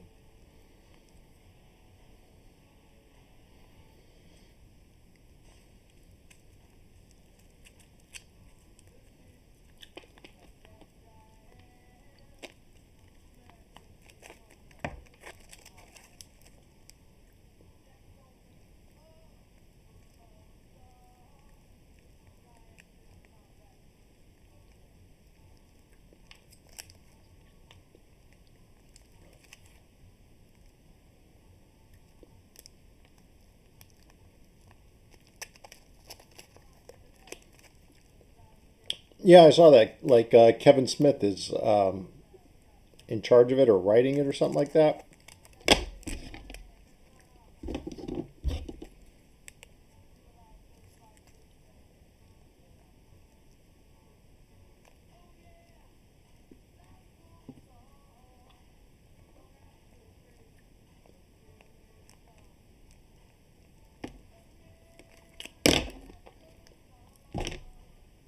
Yeah, unlike a lot of other people, I've always liked Kevin Smith. I like Kevin Smith, so I know a lot of people do not dig him, but I've always been a fan of his.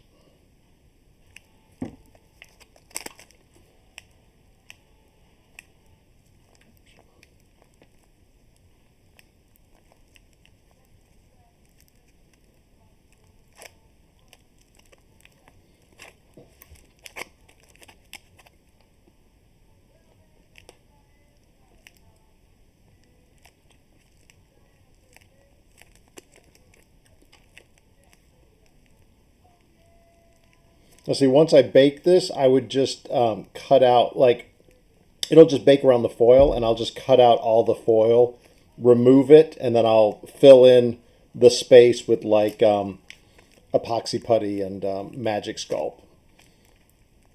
So I don't even worry about all this excess.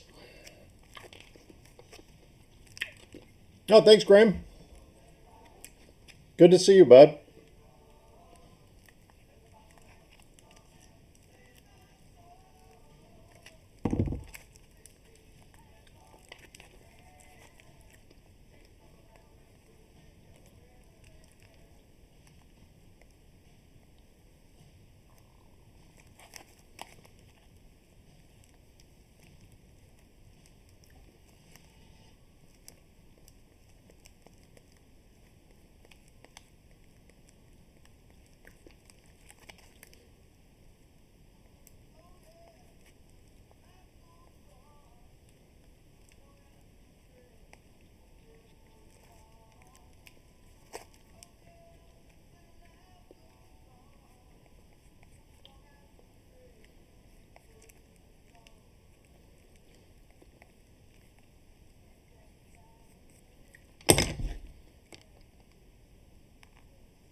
7 p.m. there. Yeah, I'll probably add some last minute little spikes on his shoulders just to finish the effect.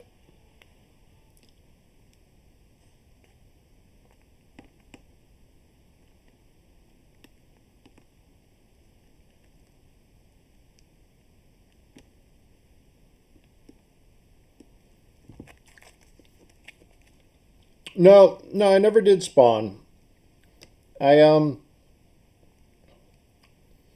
know. I collected Spawn, like I've got like probably the first 50 issues of Spawn. I was really we were talking about like some other image stuff early on, and like Pit, and I was really into Spawn for a long time, and then I just really got out of him. They just kind of lost interest for me. So I don't know. I've never had a huge urge to sculpt Spawn. I've seen other guys who have done it like way better.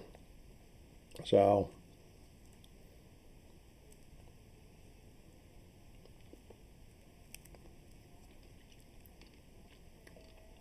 Ah, Cindy, you're seeing this is the PG version. Like I try to keep it. I never know who's on, and I always think sometimes like you never know if kids are on or something like that. And if it was a private discussion, then this might get a little bit more adult. But I pretty much always try to keep it as PG as possible. But this is it's funny if you think this is a wicked sense of humor because this is like I've been so tame tonight. But I hope you enjoyed it.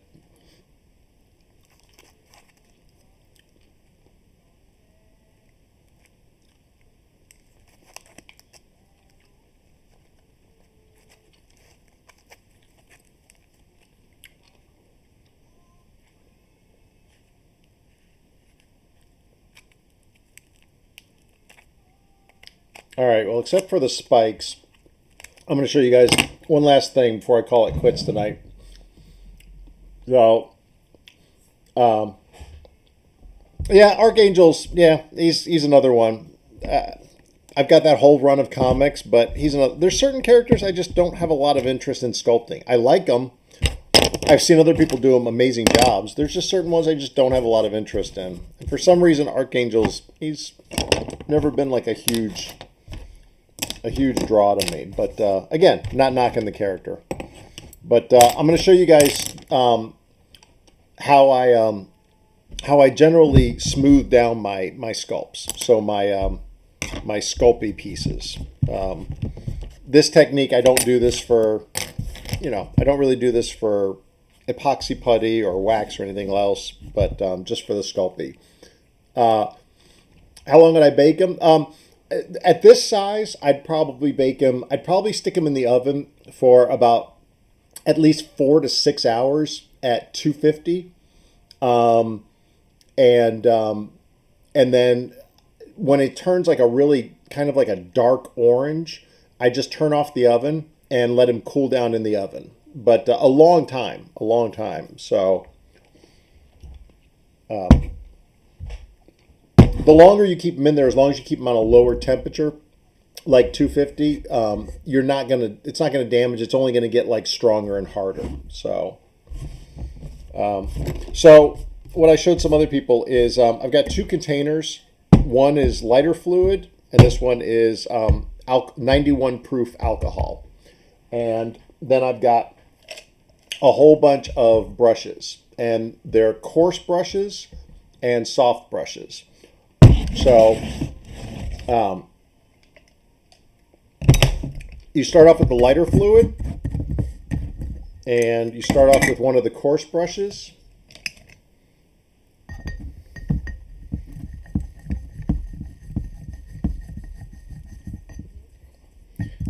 And just kind of run it all over.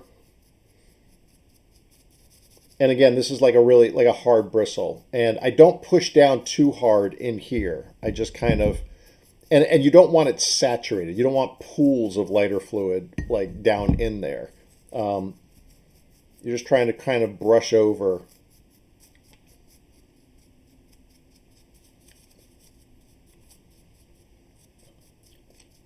parts of the flames and stuff. And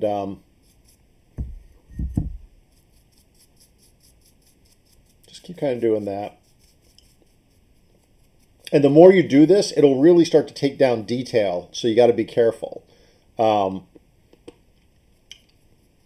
kind of alcohol. Haha. We got jokesters here. Anyway. There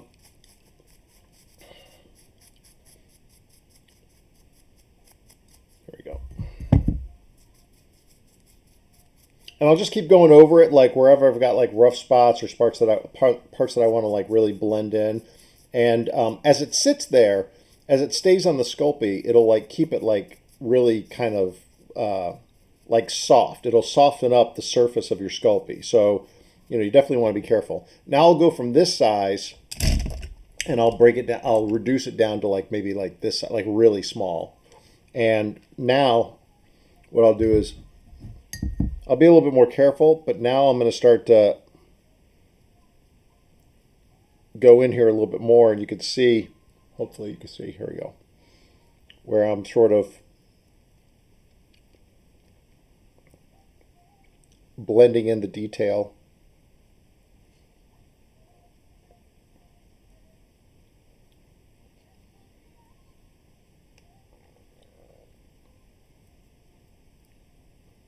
And this will get rid of all of your like your rough lines and stuff like that, and just start to blend everything a lot nicer, make it flow a lot nicer.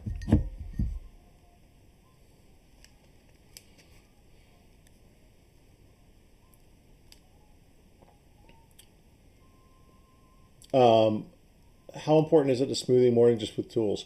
Well, for me, what I've found is, as far as the Sculpey goes, you can only get it so smooth with your tools. And again, you know what? It's a matter of, it's one of those things where if you get used to doing something a certain way, then, and that way works for you, then, it's just a different method. Everybody's got different methods. This is totally not everybody's method. This is just the way that like I've learned over the years and the way that I've done mine. I'm sure there are people who do not do this. I'm sure there are people who would just do their smoothing just with their tools. So it's kind of like what you're comfortable with.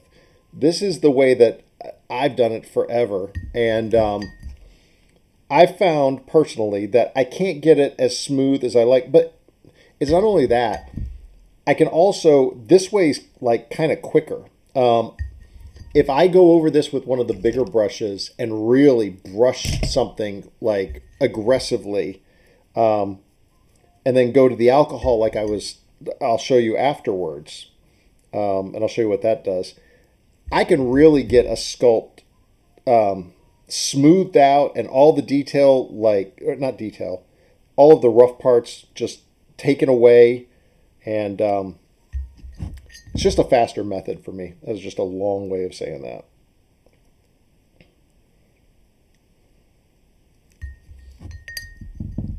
Oh, no problem. I hope my rambling helped.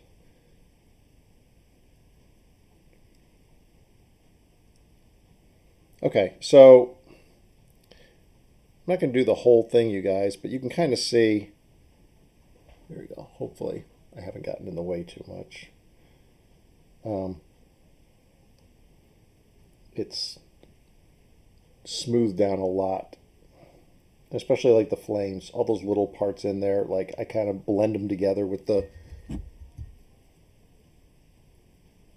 lighter fluid. Like I said, it kind of turns it a little bit mushy, which is fine at this stage. If you get pools of it anywhere, you definitely want to brush those out. You don't want to leave little pools of alcohol in there.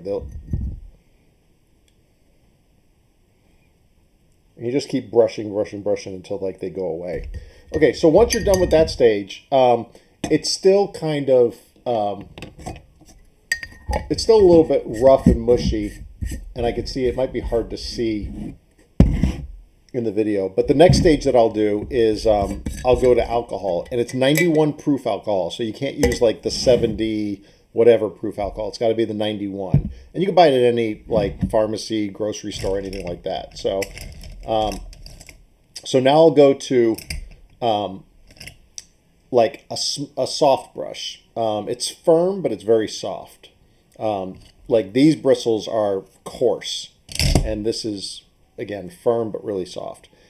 And I'll go alcohol, and same thing. I'll start brushing over the area I just went, and this will start to, you don't want to overload it. You put some on and you just keep brushing, and this will start to really smooth out the surface a lot, and it helps evaporate the lighter fluid. So it's not, it makes your surface nice and matte again. You can start working on it again, and takes away like the gumminess and the wetness of the lighter fluid, because you really can't work with it right after you do the lighter fluid. It's way too gummy and sticky.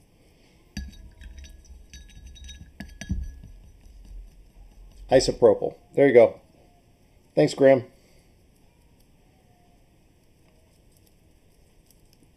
Medical alcohol.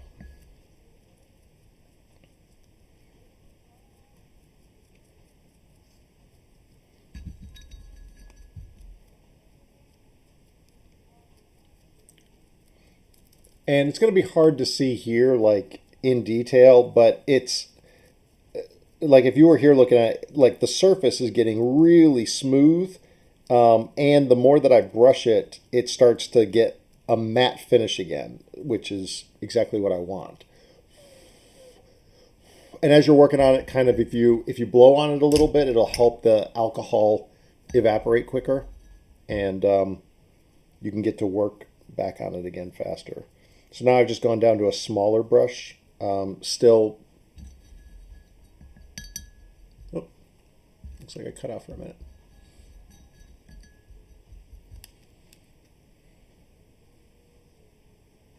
Oh, those tools, those are wood. Those are wood. And this one is plastic. I don't remember where I got this, but these are my go-to ones, and these are all wood, and they're all they're pretty much all hand carved. So I more or less now I've been making my own tools. I don't really buy tools. I haven't bought tools for many years. So um, just about all the tools I have now are all made.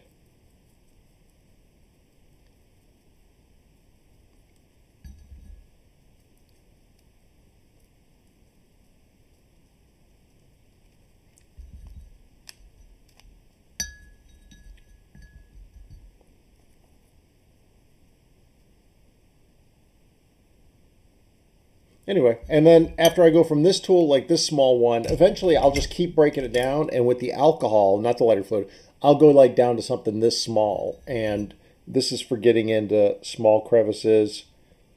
And you're going to find that, like, at least I find that I do, it's almost like sculpting with a brush and alcohol. Like I pull some of the clay, I can kind of like, on a very small level, I go in and I can kind of get into the little crevices and stuff and smooth them out and just again, you just got to practice and you'll see what works for you or what doesn't.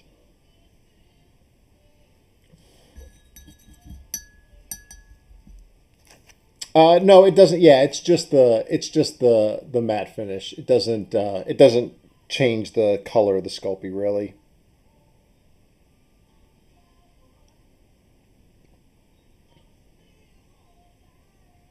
So again, you keep doing that, and then what you could do is, after you've kind of done that, you can kind of go back in. Let me see, and you could sort of like, if you wanted to add some more details.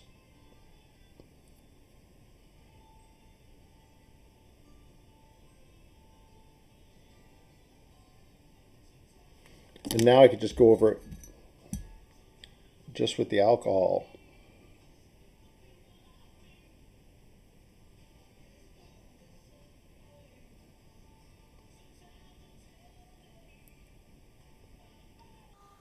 And you can just keep on doing that. You can just keep going in and just keep, and it doesn't really hurt your surface that you just kind of smoothed out. And this is a great way. I find this a great way to like add like textures and wrinkles and like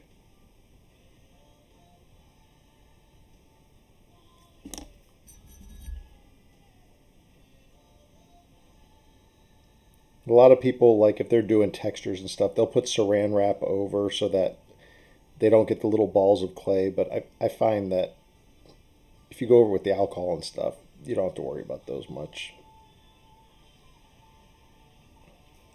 So, can I see a little bit more of the, maybe you can see more of the detail. It's a little bit hard to see.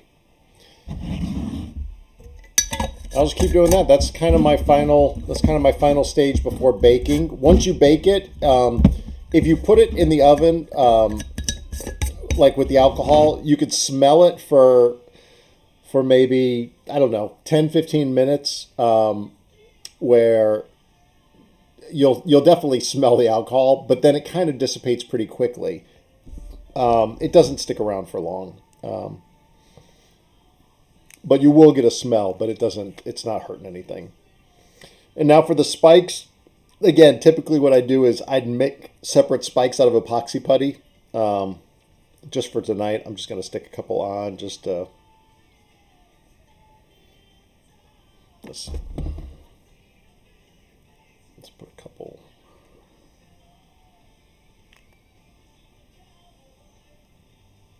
All right, see you, Graham. Thanks for stopping by, buddy.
There you go.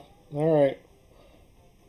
I think we're kind of at an end. And so I'll show you, like, we've been looking at it this way the whole time, like it's in the above light, but I'll show you, like, you get a different effect, like if you look at it, like, with the light coming down. So you get to see more shadows, like in the eye sockets and stuff like that. So anyway, so that's what we were able to accomplish tonight. So thanks everybody for sticking around. I'm glad that you all stayed for this long, long thing, but it was fun. I had a good time. I'm looking forward to it. Like I said, I'm going to start. Here, pull it back a little bit more. I'm going to start doing this like I'm going to try to do it maybe once a week, and so we'll see. We'll see how it goes. So, but that's about it. So, thanks everybody. I really appreciate it. Hope you enjoyed it. Hope you took something from it. If you got any questions or anything, just text me or hit me up. And that's it. So, have a great night. Thanks so much. And I am done. Good night.